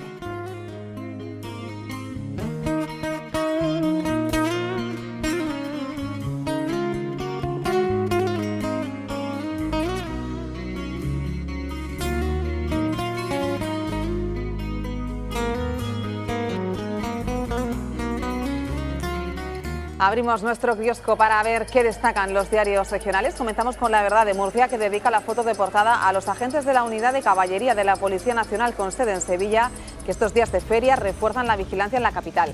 Según uno de los policías, tiene el poder disuasorio de 20 antidisturbios. Leemos además que el Ministerio se reserva la última palabra en la retirada de los lodos del Mar Menor. Rivera responde a la petición del Gobierno autónomo que no es necesario cederle competencias para esta tarea, pero advierte que necesita su autorización previa. La Verdad de Cartagena destaca el partido del Cartagena contra el Real Oviedo, titula así: una derrota que escuece tras tropezar contra el Oviedo y rompe así su tendencia de victorias. La Opinión de Murcia destaca en su portada la historia de dos hermanas afganas que se recuperan en Lorca tras el drama vivido en Kabul y piensan ya en cómo luchar contra los talibanes desde España. Además, la subida de la luz lastra las cuentas de los ayuntamientos. La factura eléctrica obliga a los consistorios con presupuestos más moderados a recortar gastos y los alcaldes se preparan para hacer encaje de bolillos para no acabar el año con déficit.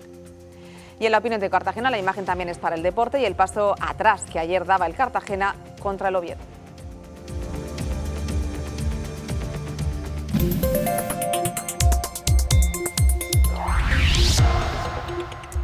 De tener solo 4 bodas a pasar a tener 30. Así han cambiado las agendas, los salones de celebraciones en este último año y medio. El sector mejora al tiempo que lo hace la evolución de la pandemia. En 2022 podrían volver a realizarse casi tantas bodas como antes del COVID. La luz al final del túnel es lo que ya empiezan a ver los empresarios del sector de las celebraciones tras un 2020 nefasto. El año 2020 ha sido muy malo, lo que es para el sector de la hostelería y sobre todo el tema de bodas. Al haber tantas limitaciones, la mayoría de parejas decidieron aplazar su evento para 2021. Sus agendas de trabajo quedaron prácticamente pulverizadas. Decenas de bodas se cancelaron. Y hicimos pues unas 4 o 5 bodas de 40 que llevábamos haciendo el año anterior a la pandemia. Por eso, durante estos últimos meses del año, quienes no pudieron darse el sí quiero en 2020 lo hacen ahora. La gran mayoría son bodas aplazadas. Bodas nuevas se estaban apuntando muy pocas. Un repunte que, según vaticinan los empresarios del sector, podría consolidarse en 2022. Está empezando a haber un repunte, pero yo creo que hasta que no pasen unos meses más, esperamos pues que si mejoran las restricciones o las eliminan, se dé un cambio muy favorable para el sector. Y aunque la incertidumbre sigue estando ahí, esperan realizar decenas de bodas. Que en vez de hacer 5 o 10 bodas, como se están haciendo estos 2 últimos años, pues pasar a 30, que ya son niveles pues parecidos a antes de la pandemia. Porque hay mucho que celebrar. Procesión claustral de la Virgen de la Fuensanta ha sido este domingo, en el día de la patrona de la ciudad de Murcia, que lleva ya más de un año en la catedral al no haber podido subir a su santuario desde el inicio de la pandemia. Tras esto, misa pontifical en honor de la Morenica. Y ayer por la tarde también tuvo lugar en Murcia la tradicional ofrenda de flores a la Virgen de la Risaca. El acto se celebró en la iglesia de San Andrés de la capital. Entre los asistentes pudimos ver a varios miembros de las fiestas de moros y cristianos. Las fiestas continúan. Fran Ropero actúa esta noche en Murcia. Hoy aprendí que no tengo solución pero no he perdido aún. El cantante de origen catalán y que ha crecido en nuestra tierra pondrá banda sonora a la Feria de Septiembre. Podrán disfrutar de su música a partir de las 9 de la noche en el Barco Solar del Río Segura. No creas que perdiste más que yo, todo lo que sufriste por mí. Y un murciano residente en San Javier gana el premio de literatura IQ Negro. El certamen nacional se ha celebrado en Cartagena y Javier ha sido quien ha conseguido la victoria con su primera novela policíaca. En 7 Noticias hemos hablado con él. El murciano Javier Marín gana el Premio Nacional IQ Negro con su novela policíaca Tablero Mortal. Es un premio que le dan al escritor Nobel que haya escrito una novela de policíaca o de novela negra. Esta es su primera novela y aunque la escritura para él es un hobby, ya ha publicado la segunda parte de la historia. En la que hay un asesino que mediante un juego de rol mata a sus víctimas y luego tenemos a un equipo de investigadores que tiene que intentar darle caza antes de que siga con la escabechina. Este premio lo ha ganado en el certamen Cartagena Negra, una 7ª edición que engloba literatura negra, policíaca y de misterio. La gente que empieza como yo no tiene ninguna visibilidad, entonces gracias a premios como este es más fácil poder acceder a la gente. Desde luego más fácil de lo que ha sido sacar el libro adelante sin apenas medios, y es que Javier se ha autoeditado y maquetado su novela. Tienes que dedicarle mucho tiempo, desde escribir hasta subirlo a internet y estar pendiente de las redes sociales y no tenemos ningún otro apoyo. O sea, realmente es redes sociales, amistad, boca a boca así que bueno, pues aprendiendo un poco de todo. No sé, me ha gustado hacer todo el proceso. Y ahora ya prepara su próximo libro que saldrá en diciembre, con el que espera recoger muchos más éxitos. No nos movemos de Cartagena porque la terraza del Batel se prepara para recibir música de todos los estilos y de diferentes rincones. Esto es solo un adelanto de todo lo que viene. Live de Rock, conciertos en acústicos que también reciben a Marta Soto, una joven cantautora nacida en Punta Umbría que ha conseguido que sus composiciones formen parte desde hace más de 4 años de la banda sonora de Los Españoles. A sus 25 años ya cuenta con el apoyo de grandes de la música como Alejandro Sanz o Pablo Alborán. Un ciclo de conciertos íntimos que concluirá con esta otra artista femenina, Tulsa. Bajo este nombre se esconde el universo de Miren Iza. La guipuzcoana estará en el Batel presentando su último álbum de estudio, Ese Éxtasis. Y para los nuevos talentos y tendencias musicales nace en Cartagena Carta Sonora, a través del recién creado colectivo UVA, o lo que es lo mismo, Un Buen Año. Crear así unas nuevas tendencias en la gente joven y crear también un poco de escena en Cartagena. Primera edición contará con los jovencísimos Fresquito y Mango como cabezas de cartel, protagonistas de la nueva escena pop nacional, como así lo demuestra el meteórico ascenso en plataformas digitales, donde este single, Mándame un audio, ya acumula más de 5 millones de escuchas.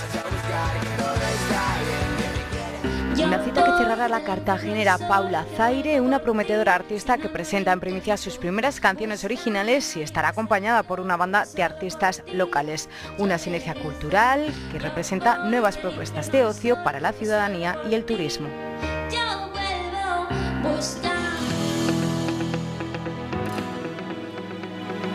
Vean cómo es el movimiento de un rebaño de más de 1000 ovejas. El fotógrafo Lior Patel ha realizado este timelapse durante la transhumancia, en el que parece que los animales marcan una coreografía. Es una imagen que el artista ha captado con drones en Israel.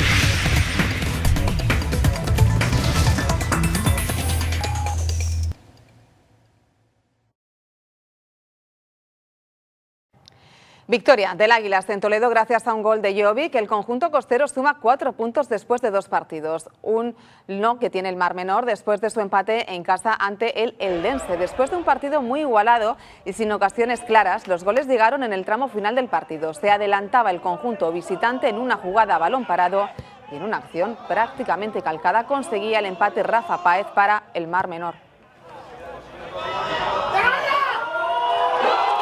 Bueno, y se ha cortado la buena racha del Cartagena. Después de 2 victorias consecutivas, el equipo de Luis Carrión ha caído derrotado por 2 goles a 0 en Oviedo. Hay que cambiar unas situaciones mentales, sobre todo, actitudinales. Los partidos hay que estar vivos hasta el final. No podemos regalarlos así. Yo no tengo una sensación de que nos han ganado fácil y eso no puede ser. Luego ya miraremos. Yo soy el primero que llego a mi casa y digo, hostia Luis, vaya mierda has hecho aquí. El primero. Pero lo otro hay que cambiarlo. Y Pedro Acosta mantiene los 46 puntos de ventaja como líder del Mundial de Moto3 pese a que se ha caído en el Gran Premio de Aragón. El año que viene competirá en Moto2 con Fermín Aldeguer, que ha acabado séptimo. Y campeona de Europa Super Gallo sigue siendo Mari Carmen Romero, que anoche mantuvo su título en Barcelona. Allí va a debutar en Liga el Lucan Murcia, que ha jugado en Yecla su último amistoso. Le ha ganado a Manresa con 29 puntos de McFadden. Sito Alonso reconoce que no llegarán a ese inicio liguero en plena forma. Desde que hay COVID, pues marcan un poco una tendencia de jugar menos amistosos por los desplazamientos y por las situaciones de contagio, y 5 amistosos pues la primera vez que los juego, tan pocos, ¿no? Pero es lo que hay, nos hemos adaptado a ello, creo que está bien, ninguno estamos al 100%, ¿no? Vamos a ver si ese 50, 60, 70, 80, que estemos muchos, pues va a ser suficiente para competir a medida que vayamos cogiendo lo que nos queda. Y no hay un futbolista que pase sus vacaciones en Ibiza y no conozca a David Champion. El conocido Relaciones Públicas repasó anoche su vida en Águilas. Lo hizo arropado por su familia y por algunos de sus amigos que tanto les quieren, como Camacho, Mariano Sánchez o Nico Almagro. Una gala solidaria porque el dinero de la taquilla va destinado a la asociación Alzheimer Águilas. He ganado muchas batallas, he ganado muchos partidos, he ganado muchas ligas, pero esta liga es muy especial porque hay mucho sentimiento. Una asociación muy querida por todos los aguileños y yo creo que apoyarla con este pequeño acto es siempre positivo para la asociación y para el pueblo de Águilas. Iniciativas como la que hoy se tiene en Águilas son importantes para concienciar de esta enfermedad, también para trabajar en la prevención, en el diagnóstico precoz también de esta enfermedad y en la investigación, como no puede ser de otra manera. También en Águilas se ha disputado este fin de semana el Campeonato de España de Veteranos de Pádel por equipos. Han participado 16 conjuntos y en total más de 300 jugadores en categoría masculina y femenina. Hacemos que Águilas se vuelva a convertir en la ciudad referente también para el deporte regional. Es sin duda una de las ciudades de la región que más campeonatos de España recibe.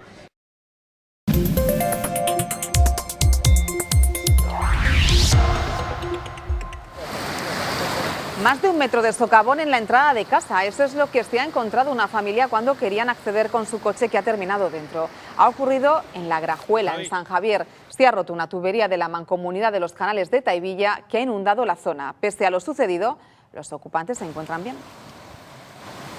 Y se cumplen 2 años de la Dana de 2019, difícil de olvidar la llamada riada de Santa María que generaba problemas en muchos puntos de la región.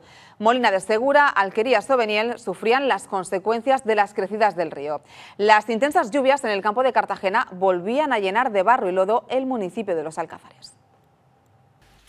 Lluvia, lluvia y más lluvia. Eso es lo que ocurría en la región hace 2 años. La Agencia Estatal de Meteorología ponía su aviso rojo en toda la comunidad por la descarga torrencial de agua que se esperaba y que comenzaba el 12 de septiembre.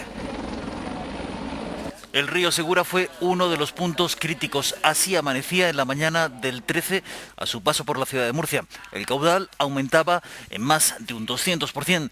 Y todas las ramblas y cauces comenzaban a inundarse. Hemos tenido que subirnos en un coche de bomberos para llegar hasta aquí, hasta la zona cero del municipio de Beniel. Está prácticamente imposible entrar, no sabemos si conseguiremos entrar luego. 7TV lo contó minuto a minuto con una programación especial y con conexiones en algunos de los puntos más críticos de la región.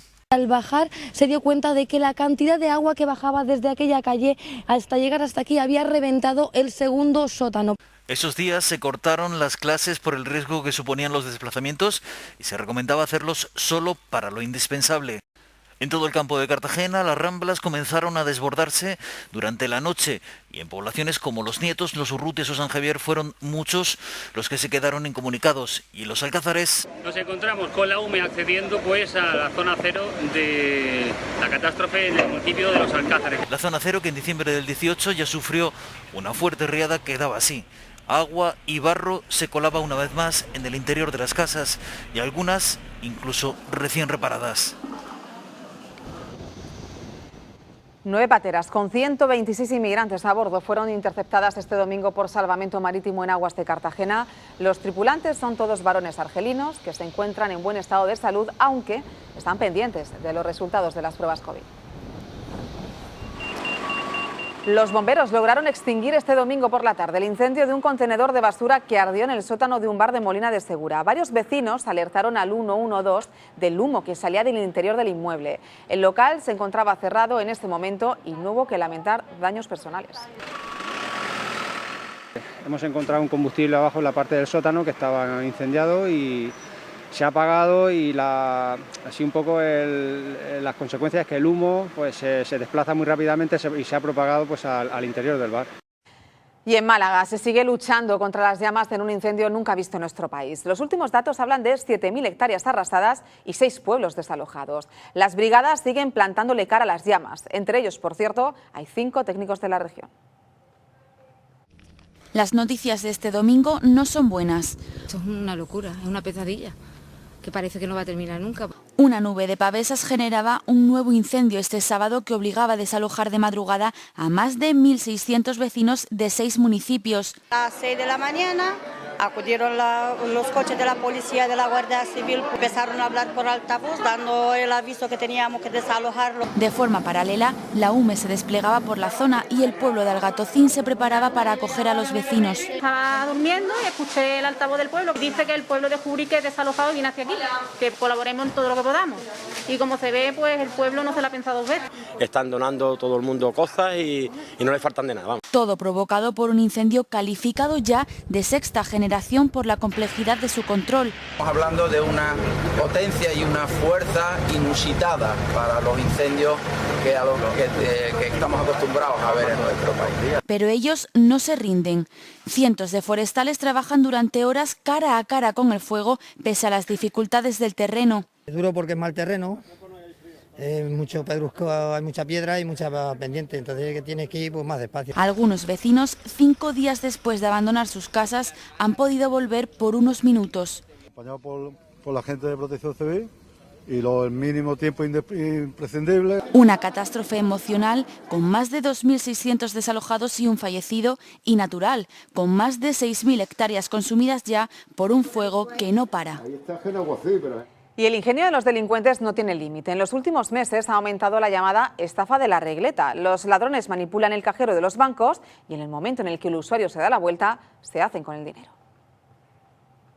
Si llega un cajero y este no le entrega el efectivo, lo más probable es que piense en otro problema. A ver qué pasa con mi dinero. Creería que la máquina está rota. A ver, ¿qué he hecho mal? Que no quedaría dinero o algo. Sin embargo, así es como comienza esta trampa. Colocan un artefacto aquí en la ranura donde saldría ese dinero y estarían esperando a que usted pues abandone este lugar. El ladrón estaría escondido y entonces saldría, quitaría el artefacto y se haría con el dinero. Pues sí que es una buena jugada.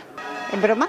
Para que nadie vacíe su cuenta, presta atención. Siempre que tecleemos nuestro número secreto debemos taparlo para que nadie nos vea. Fijarnos que no hay ningún artefacto puesto donde introducimos la tarjeta, pues también hay casos, se hacen con nuestra tarjeta y con nuestro PIN para posteriormente cuando nosotros nos vayamos utilizarlos. Si piensa que la máquina está rota y se encuentra con que está cerrado, se iría. Intentaría llamar por teléfono a algún número que hubiese. Se abandona este punto, se queda, ¿qué haría? No, yo me quedo aquí, vamos, esperando que venga alguien y que me solucione el problema. Importante evitar sacar dinero en calles poco concurridas u oscuras. Los estafadores suelen actuar en este tipo de entornos. Me da miedo ya sacar dinero a mí sola, pues ya imagínate. Y no olvide de guardar el recibo de la operación, porque servirá para demostrar lo que ha ocurrido. 68.000 euros ha estafado un joven a un anciano con Alzheimer en Zaragoza. Le instaló en el domicilio un aparato para el tratamiento de agua y al percatarse de la pérdida de memoria, continuó visitándolo para pedirle el pago de los servicios. Algo más de un año ha estado sacándole dinero hasta que la hija del estafado detectó la retirada de grandes sumas de dinero.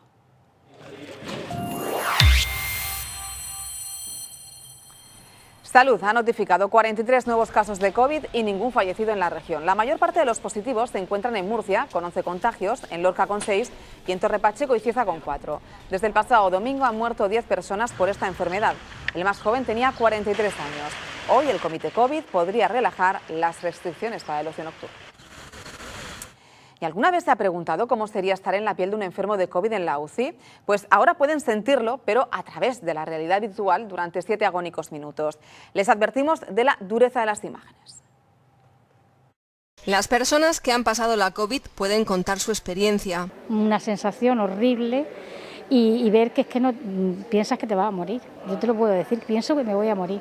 Esto es como una gripe potenciada por 300. Un dolor de cuerpo tremendo, muchísima jaqueca, dolor en las órbitas de los ojos de no poder abrirlos.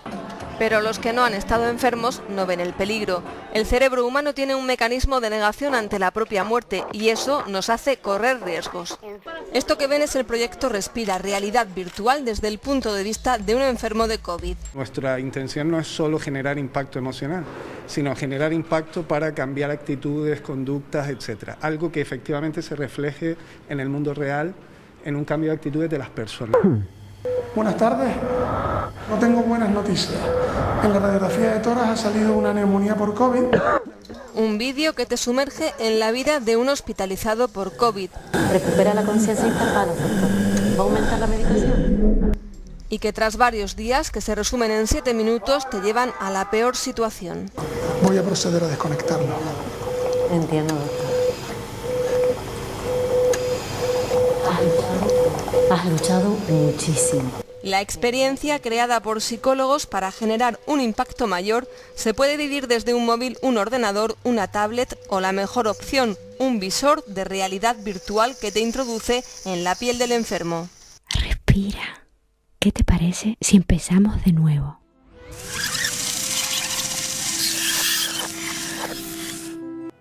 Triste final para la historia que les vamos a contar. Los miembros de la Ambulancia del Deseo de Murcia hicieron realidad el último deseo de Pedro antes de su fallecimiento. Asistió a la boda de su hija pese a tener una enfermedad grave y estar en cuidados paliativos. Gracias a los voluntarios de esta fundación pudo cumplir su sueño. Las sirenas de la Ambulancia del Deseo vuelven a sonar y cuando se encienden algo está ocurriendo. Cumplen los deseos o sueños de pacientes con un largo tiempo de encamamiento, una enfermedad importante o incurable. Y era el caso de Pedro, encamado desde hace un año, posee una grave enfermedad y su sueño era ver casar a su hija pequeña, Ruth. Una de esas historias que enamoran. Pedro presenta una enfermedad crónica avanzada y está en fase de cuidados paliativos. Entonces pues tenía unas necesidades importantes para poder lograr este deseo, para poder trasladarse en las mejores condiciones. Lo primero era contactar con un equipo médico en Madrid para las necesidades de Pedro a través de voluntarios, nombres propios como Mercedes, Miguel, Ángel o Andrés, planificar rutas y apoyo de la Fundación Amiga 38. Y llegó el día. La Ambulancia del Deseo sale de la región, camino a recoger a Pedro y llevarlo a la boda a Valladolid. Muchas emociones en el trayecto y puntuales a la cita, Pedro podría ver casarse a su hija pequeña, gracias a estos voluntarios murcianos. Y es que desde la región de Murcia, para toda España, la Fundación Ambulancia del Deseo logra que lo imposible se haga realidad. Y ellos, la Ambulancia del Deseo, vuelven a sorprendernos, los que la conforman y sus voluntarios, mientras ahí fuera esperan miles de deseos. Más cosas. España registra cada año 2.000 nuevos casos de esclerosis múltiple, de los que un 70% tiene entre 20 y 40 años. De estos datos, publicados por la Sociedad Española de Neurología, llama sobre todo la atención el aumento de pacientes menores de 18 años, que en total ya hay menos de 30.000 niños diagnosticados en el mundo. A pesar de que hasta ahora no hay una cura conocida, el diagnóstico temprano y el acceso a tratamiento son vitales para mejorar la calidad de vida del paciente. A Óscar se lo diagnosticaron hace un año. Yo llegué a tener todo el cuerpo entumecido. Empecé a sentirlo en el dedo meñique de la mano izquierda. Yo ahora mismo de mitad para abajo no siento prácticamente sensibilidad alguna. Un proceso, como digo yo, de asimilación. Un duelo que le llamaba yo. Pero pasado ese tiempo asegura que no le quedó otra que remar hacia adelante. Me ha tocado esto y adaptarme y buscar el apoyo en la familia, en los amigos. Presente en su día la increíble historia real de superación protagonizada por Dani Rovira. Resultados nos hacen pensar que estamos delante de una enfermedad llamada esclerosis múltiple. ¿Qué? En la que el protagonista con esta enfermedad llega a completar un Ironman, la prueba de triatlón más exigente del mundo. Que voy a hacer una triatlón, un Ironman. ¿Pero tú te estás oyendo? ¿Te has vuelto loco? que busquen el apoyo, ¿no? Es un claro ejemplo, gente que incluso se le decía que no iba a poder, ¿no?, ni andar 100 metros, ¿no? Un canto a la vida, cinta que ha ayudado a personas a seguir adelante. Él es solo uno de los 2.000 nuevos casos que se diagnostican cada año en España y que cada vez son más jóvenes. Nos citamos con un neurólogo. Que ha aumentado considerablemente el número de pacientes menores de 18 años. Cada vez hay más acceso a una prueba fundamental como es la resonancia magnética y esto muy probablemente esté influyendo en el aumento de la prevalencia en el diagnóstico. A pesar de que aún no hay ninguna cura, el diagnóstico temprano y el acceso a tratamientos son vitales para mejorar la calidad de vida del paciente. Supone un gran salto, puesto que puede atacar la enfermedad desde una manera precoz y no dar tantas vueltas como se daban antes. Y así lograr detener significativamente su progresión. Las mascarillas son necesarias para protegernos contra la COVID, pero su desecho está afectando negativamente al medio ambiente. Fíjense, una mascarilla higiénica tarda en degradarse 400 años. Por eso, una empresa española ha fabricado unas que desaparecen, pero en 8 semanas y además se convierten en abono orgánico. Se han convertido en un complemento más y su uso era mucho más generalizado en países asiáticos, pero desde el inicio de la pandemia es un elemento de protección que sigue siendo necesario. El principal problema que tienen este tipo de mascarillas es que su componente principal con el que están fabricadas es plástico y por ello su gestión tiene que ser responsable. Sí que es verdad que lo estamos empezando a detectar y es un poco preocupante porque pues ahora mismo pueden aparecer en cualquier lado. Nosotros desde el velero ELSE lo que hacemos es contabilizar macroresiduos y luego también cogemos muestras para analizar microplásticos. Por ahora en todas las muestras llevaremos como unas 15 muestras analizadas a lo largo de cogidas a lo largo de todo el litoral y en todas hemos encontrado microplásticos. Lo adecuado es hacer un uso responsable de ellas, sobre todo también teniendo varias cosas en cuenta. Una de ellas, por ejemplo, es eliminar las gomas, abrirlas para que ningún animal tenga que quedarse atrapado con alguna de ellas. También es necesario arrojarlas al contenedor adecuado. Tiramos la mascarilla, lo que usamos, y luego ponemos otra nueva. Eso es obligatorio. Normalmente la tiro en mi casa, en la basura. En el contenedor de restos estamos seguros de que va a terminar en vertedero, se va a cubrir y ahí se va a terminar la vida de la mascarilla, del guante, de lo que sea y del virus que puede estar adherido a él. Si lo tiramos al contenedor de envases o de cartón o de vidrio, esa mascarilla puede contaminar los productos que vamos a reciclar. La solución puede estar en fabricarlas de una forma mucho más sostenible. Una empresa española, precisamente con un tejido completamente basado en fibras vegetales, consigue unas mascarillas que son compostables y que son mucho más sostenibles. Tanto si va el vertido al mar, como si va el vertido a la calle, o va el vertido a un bosque o a cualquier superficie de tierra, se transforma en compost, es decir, en abono orgánico. Esto en tierra. Y en el agua se transforma en líquidos orgánicos que vuelven a integrarse en el sistema natural de lo que es la compostabilidad del mar. Investigan cómo ha podido afectar el estado del Mar Menor a la colonia de Nacras que está en la Albufera murciana. Expertos de la Universidad de Alicante aseguran que han detectado síntomas de infección. No solo preocupa el estado del agua, también los efectos de las redes y el vandalismo con estos moluscos. Y el PSOE califica de barbaridad ambiental el dragado de la Gola de Marchamalo. Aseguran que despierta muchas dudas la medida y le pide al presidente regional que haga caso al Instituto Español de Oceanografía, que desaconseja abrir el paso del agua. Y por su parte, el secretario general del Partido Popular, Teodoro García Egea, ha mantenido un encuentro con promotores de la Iniciativa Legislativa Popular Mar Menor. Les ha pedido que apoyen a los populares en la demanda al Ministerio de Transición Ecológica para frenar la entrada de agua dulce a través de la Rambla del Albujón.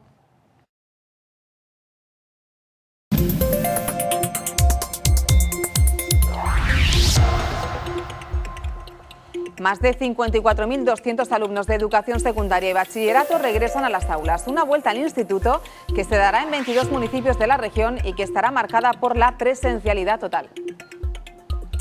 ¿Qué tal? Buenos días. Lunes 13 de septiembre se cumplen 2 años de la dana que arrasó el municipio de Los Alcázares y que dejó graves desperfectos en otros puntos de la región. Las fuertes lluvias, lo recordarán, llenaron los cauces de las Ramblas y el río Segura se desbordaba en algunos puntos. Tras este tiempo, se siguen demandando infraestructuras que mitiguen los efectos de las lluvias en la zona.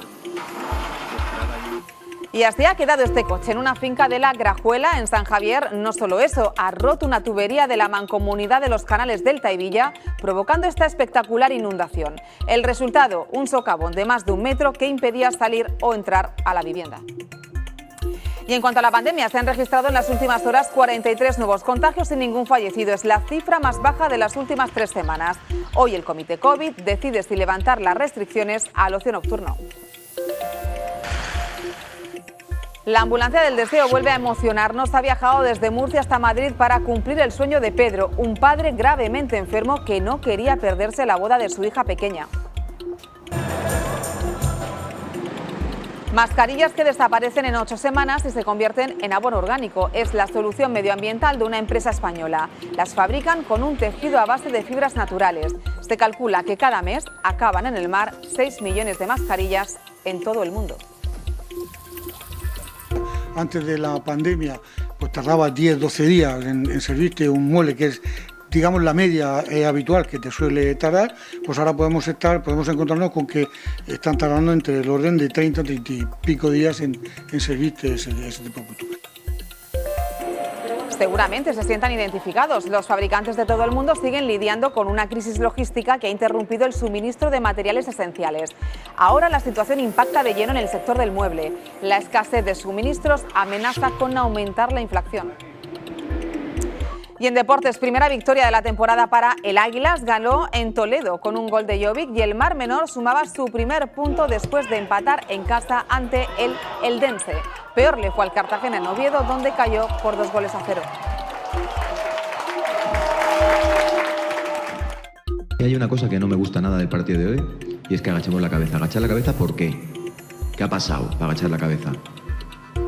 No se agacha la cabeza nunca en mi equipo. Se va por más. La Virgen de la Risaca no se ha quedado este año sin la tradicional ofrenda de flores. Se ha celebrado en la iglesia de San Andrés, en Murcia. Entre los asistentes, varios miembros de las fiestas de moros y cristianos.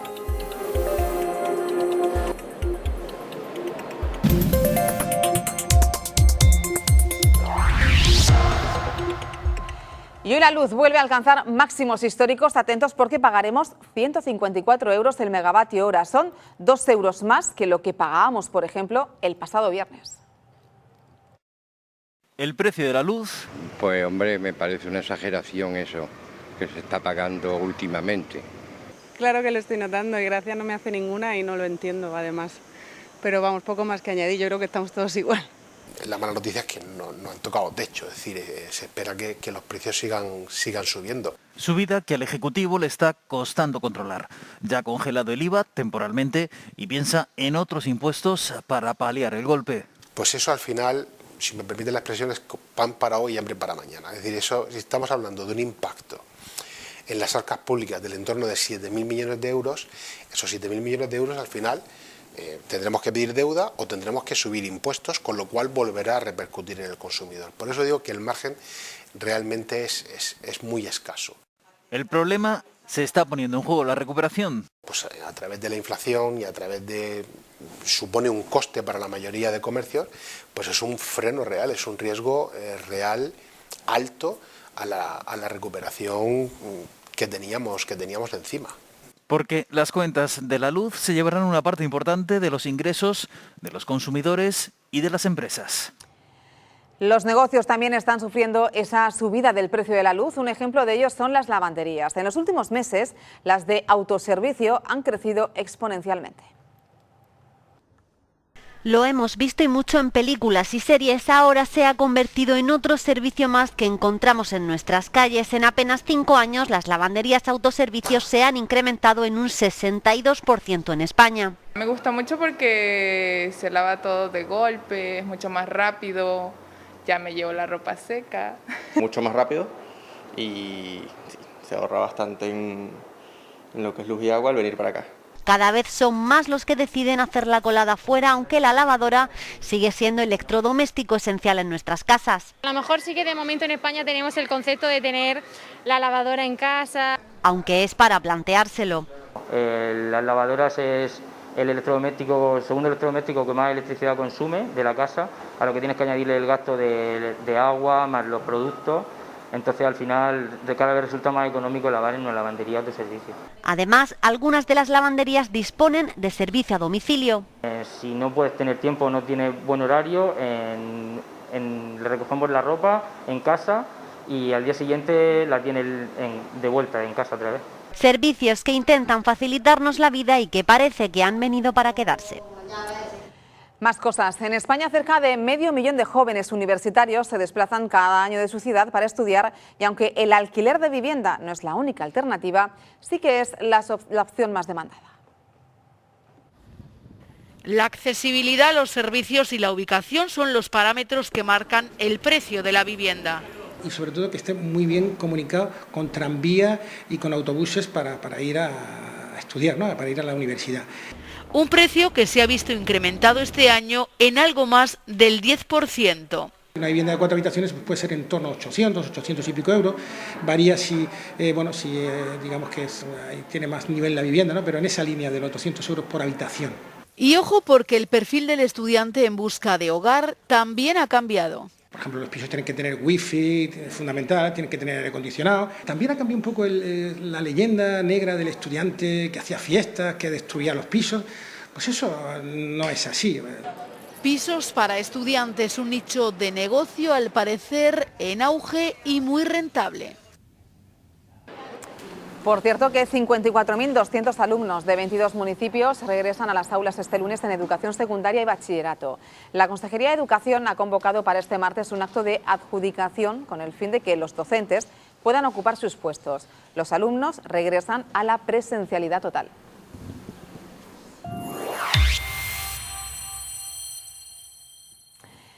Bueno, así despiden a Samuel, a José y a Silvia tras conseguir poner en marcha una escuela en el corazón de África. Ellos son de Cieza y han logrado devolver la sonrisa a estos pequeños masái y, como no, a su familia. Hablamos a estas horas con uno de ellos, con Samuel Buitrago. ¿Qué tal? Muy buenos días. Hola, muy buenos días. Samuel, ¿cómo emociona ver todas estas imágenes? Pues sí, emociona y al final... Hace poquito que llegamos, hace prácticamente una semana y seguimos todavía con la resaca emocional, ¿no? De todo lo que hemos hecho y lo que hemos vivido allí con ellos. Como dices, son imágenes de hace muy poco, cuando os vais a Tanzania a terminar una escuela. ¿Cómo surge la idea?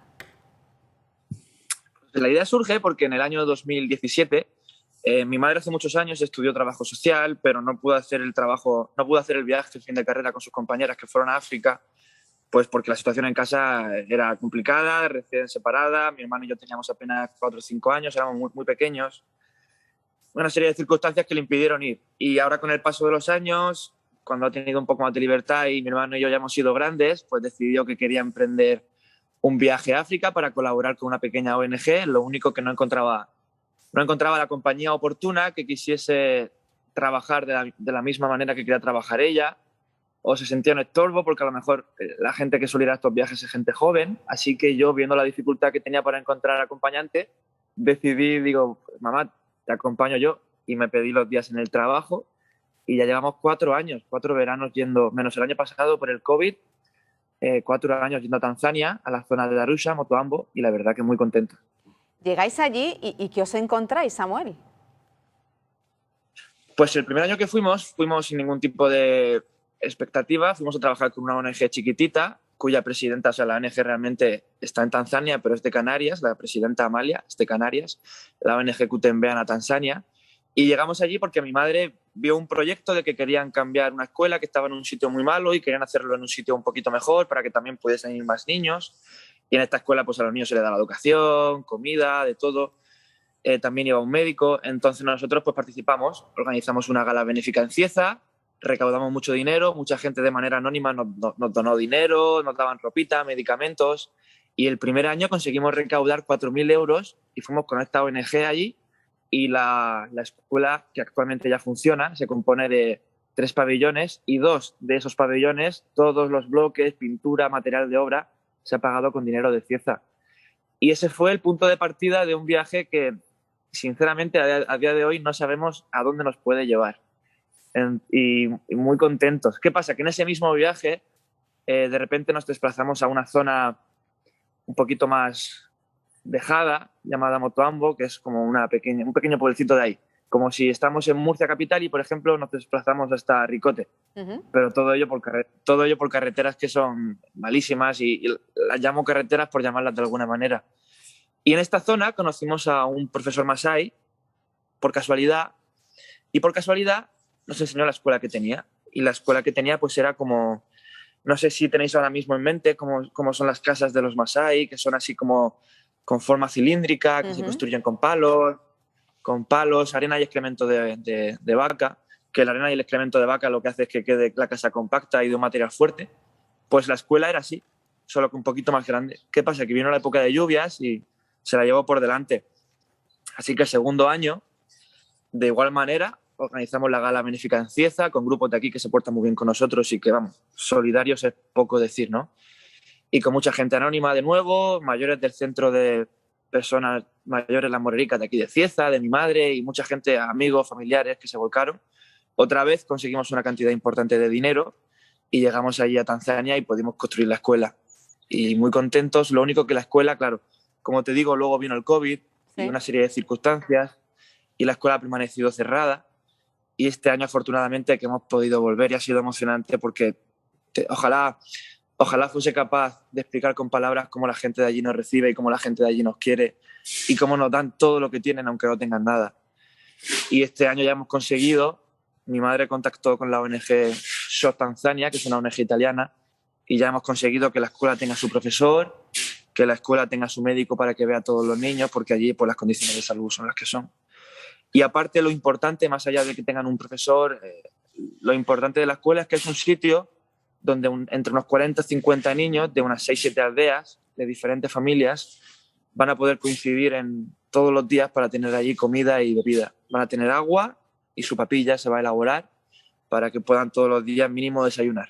Qué bueno. ¿Qué ha sido lo más complicado de todo, Samuel? Lo más complicado de todo. Mucha gente comenta, ¿no? Tenéis que estar súper contentos y súper orgullosos con lo que hacéis, pero realmente es duro, ¿no? Venir aquí luego y saber lo que se queda allí. Y lo complicado es convivir con ello. Porque aquí, afortunadamente, nadie tiene la suerte, ¿no? O sea, nadie elige, esto es azar. Nacer en un sitio o en otro. Y nosotros hemos nacido aquí y ellos han nacido ahí. Pero ver el contraste duele. Y es complicado. Y es complicado también porque al final, lo que te digo, este año por el tema del COVID, sí es cierto que no hemos podido organizar ninguna gala benéfica. Aún así, mucha gente se ha portado bien. Amigos de Cieza, familiares, de Cejín, de muchas partes de Murcia, incluso gente de Francia que tenemos allí familia.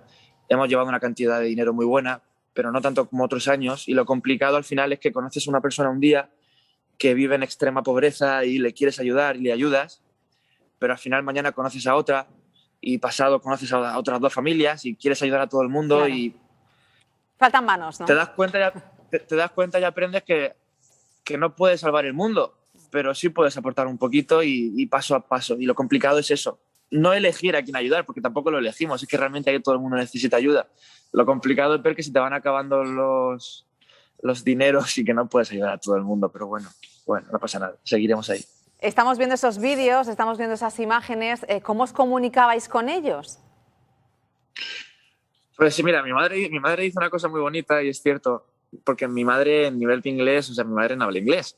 Y claro, allí se habla inglés porque Tanzania fue colonia inglesa, aunque la mayoría del tiempo hablan Swahili, que es el idioma de allí de Tanzania, y encima los masái aparte tienen otro idioma. O sea, imagínate el catacroker mental en la cabeza. Pero mi madre hizo una cosa muy bonita y es que al final el idioma del amor y del cariño se entiende, ¿no? Entonces, pues con los niños sonrisas y con los mayores, pues yo más o menos chapurrando un poquito de inglés, pero con mucho cariño. No se esperan que de repente llegue una familia de un pueblo de Murcia, como somos mi madre, José y yo, y que queramos de buenas a primeras ayudarles. No se lo esperan y nos han ayudado mucho.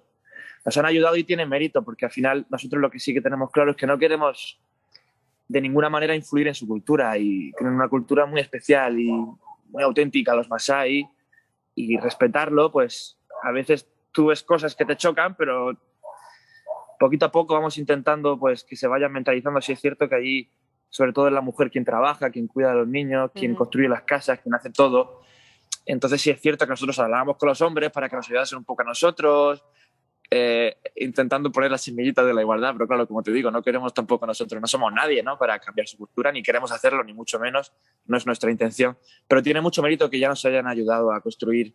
Por ejemplo, este año, aparte de dejar todo organizado para que la escuela ya funcione y arranque, que ojalá vaya bien, hemos construido aseos, hemos comprado un tanque de agua, hemos comprado muchas cosas, pero no nos quedaba dinero para hacer la cocinita, que la queremos hacer si puede ser el año que viene.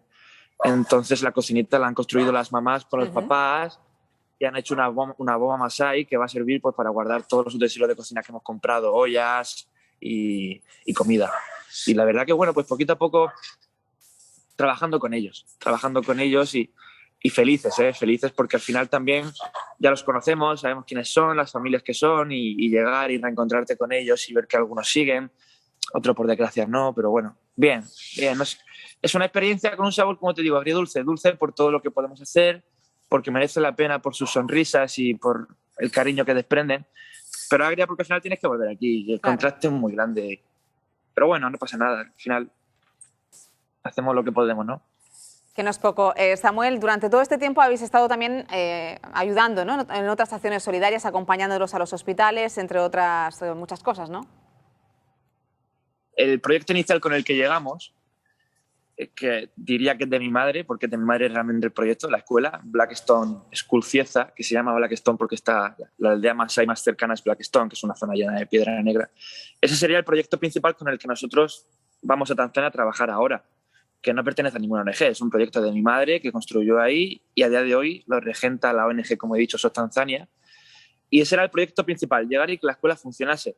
Pero claro, como tenemos una cantidad de dinero que nos permite ir un poquito más allá, ayudamos a todo el mundo que lo necesita. Por ejemplo, en una aldea masái cercana a Blackstone, una niña descubrimos que tenía un problema en la cabeza, como de hongos, y parecía grave. La niña, la madre la llevaba aquí, pues como la llevan ellas, aquí metida en un trozo de tela, y la niña iba como con el cuello con muchos problemas y comprobamos que no estaba bien. Pues cogimos a la niña y a 3 o 4 masái más que vimos que tenían problemas y los bajamos al hospital. No es fácil llegar hasta la aldea, como te digo, el camino es muy malo, costó mucho dinero y mucho esfuerzo subir el material para construir la escuela, pero bueno, tenemos un medio de transporte allí que es la bajaji, que es como una especie de motocicleta a 3 ruedas y allí montamos a 4 o 5 masáis y bajamos al hospital y pagamos todo, porque hay la sanidad, te iba a decir que la sanidad no es pública, pero imagínate cómo es la sanidad allí, ¿no? Hay un hospital de aquella manera. Entonces pagamos todo, pagamos la consulta, los medicamentos, el tratamiento de Rebeca, que la niña se llama Rebeca, y mucha gente de Cieza se volcó, incluso estando allí nos hacían bizum para que pudiésemos pagar el tratamiento de esta chica y de mucha gente, porque mi madre y yo lo que hacemos, esto sí es cierto, a veces somos muy folloneros, pero todos estos vídeos que se ven aquí en televisión, yo no paro de subirlos y compartirlos en Facebook, Instagram, porque parece una tontería, pero es importante porque la gente ve que todo lo que te da realmente llega, y no solamente dinero, ropita, medicamentos, ópticas de Cieza que nos daban gafas, fuimos allí con las gafas y muchos mayores masái flipaban porque de repente veían, después de tantos años, de repente volvían a ver y cosas que iban surgiendo. También la zona de Karatu, que conocemos una familia de hace muchos años, que es una zona alta de cafetales, que es una zona muy gélida de allí de África, y ya llevamos varios años participando en la construcción de una casa para que esa familia pueda bajar de ahí, porque dentro de una chocita de barro de unos 10 metros cuadrados viven como 7 personas y dentro de la casa cocinan y hay olor a humo por todas partes y la mamá, que es la abuela, tiene los pulmones también fastidiados, que la llevamos al hospital hace 2 años. Entonces pues vamos colaborando con todo lo que va saliendo, con todo lo que nos va saliendo, hasta que podemos. Ya llega un punto en el que, como te digo, no puede salvar el mundo, pero bueno. Bueno, habéis aportado muchísimo y estáis aportando muchísimo a esta parte de África. Muchísimas gracias, Samuel, por atender nuestra llamada y cualquier cosa que necesitáis para ayudar a todos esos niños, aquí estamos. Un placer. Gracias a vosotros por la difusión, porque es importante y bueno, a seguir trabajando y muchísimas gracias. Adiós.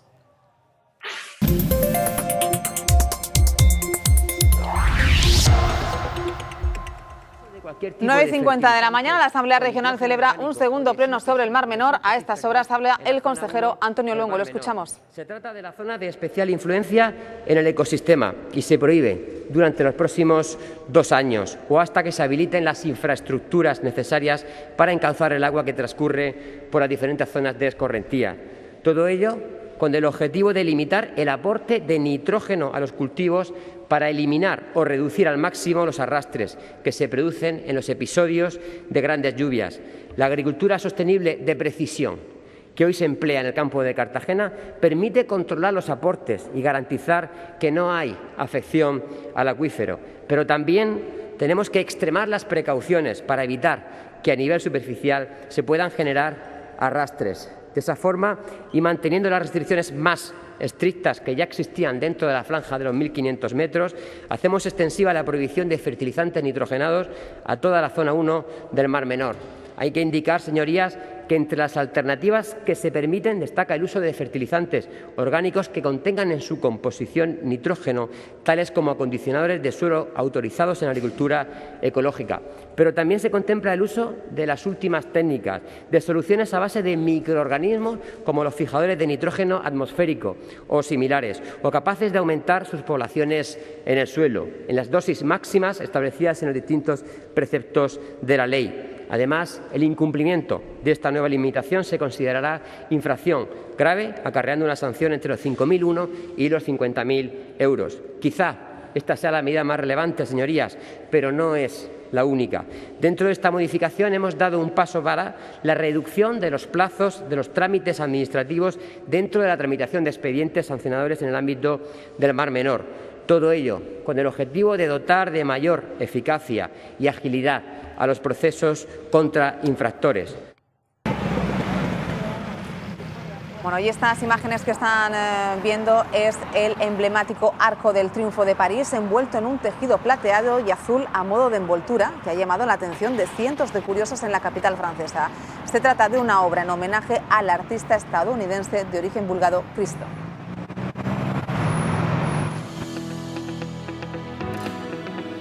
Y vean cómo es el movimiento de un rebaño de más de 1.000 ovejas. El fotógrafo Lior Patel ha realizado este timelapse durante la transhumancia en el que parece que los animales marcan una coreografía. Es una imagen que el artista la ha captado con drones en Israel.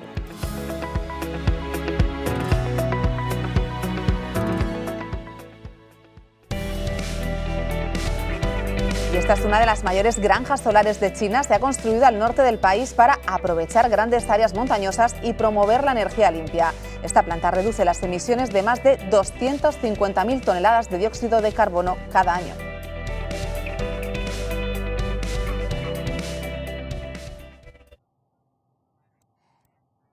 Y estas son las espectaculares imágenes que nos llegan desde Marte, una imagen panorámica en alta definición tomada desde el Perseverance. Es la segunda panorámica facilitada por el rover de la NASA.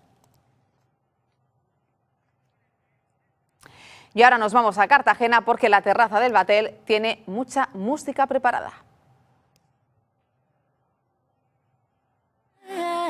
Lalte Rock, conciertos en acústicos que también reciben a Marta Soto, una joven cantautora nacida en Punta Umbría que ha conseguido que sus composiciones formen parte desde hace más de 4 años de la banda sonora de Los Españoles. A sus 25 años ya cuenta con el apoyo de grandes de la música como Alejandro Sanz o Pablo Alborán.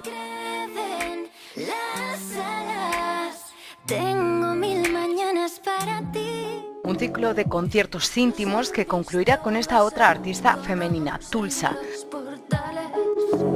Bajo este nombre se esconde el universo de Miren Iza. La guipuzcoana estará en el Batel presentando su último álbum de estudio, Ese Éxtasis. Y para los nuevos talentos y tendencias musicales nace en Cartagena Carta Sonora, a través del recién creado colectivo UBA, o lo que es lo mismo, Un Buen Año. Más música, pero en Murcia, Fran Ropero actúa esta noche. Hoy aprendí que no tengo solución. El cantante de origen catalán y que ha crecido en nuestra tierra pondrá banda sonora a la Feria de Septiembre. Podrán disfrutar de su música a partir de las 9 de la noche en el Barco Solar del Río Segura. No crea que perdiste más que yo. Todo lo que sufriste por mi amor, la culpa siempre es de uno de los dos. Nos acercamos a las 10 de la mañana, ya saben que seguimos trabajando para informarles de todo lo que suceda en cualquier punto de nuestra región. No desconecten porque, nada, en unos minutos, a las 10, llega Tati García con más asuntos. Hasta mañana.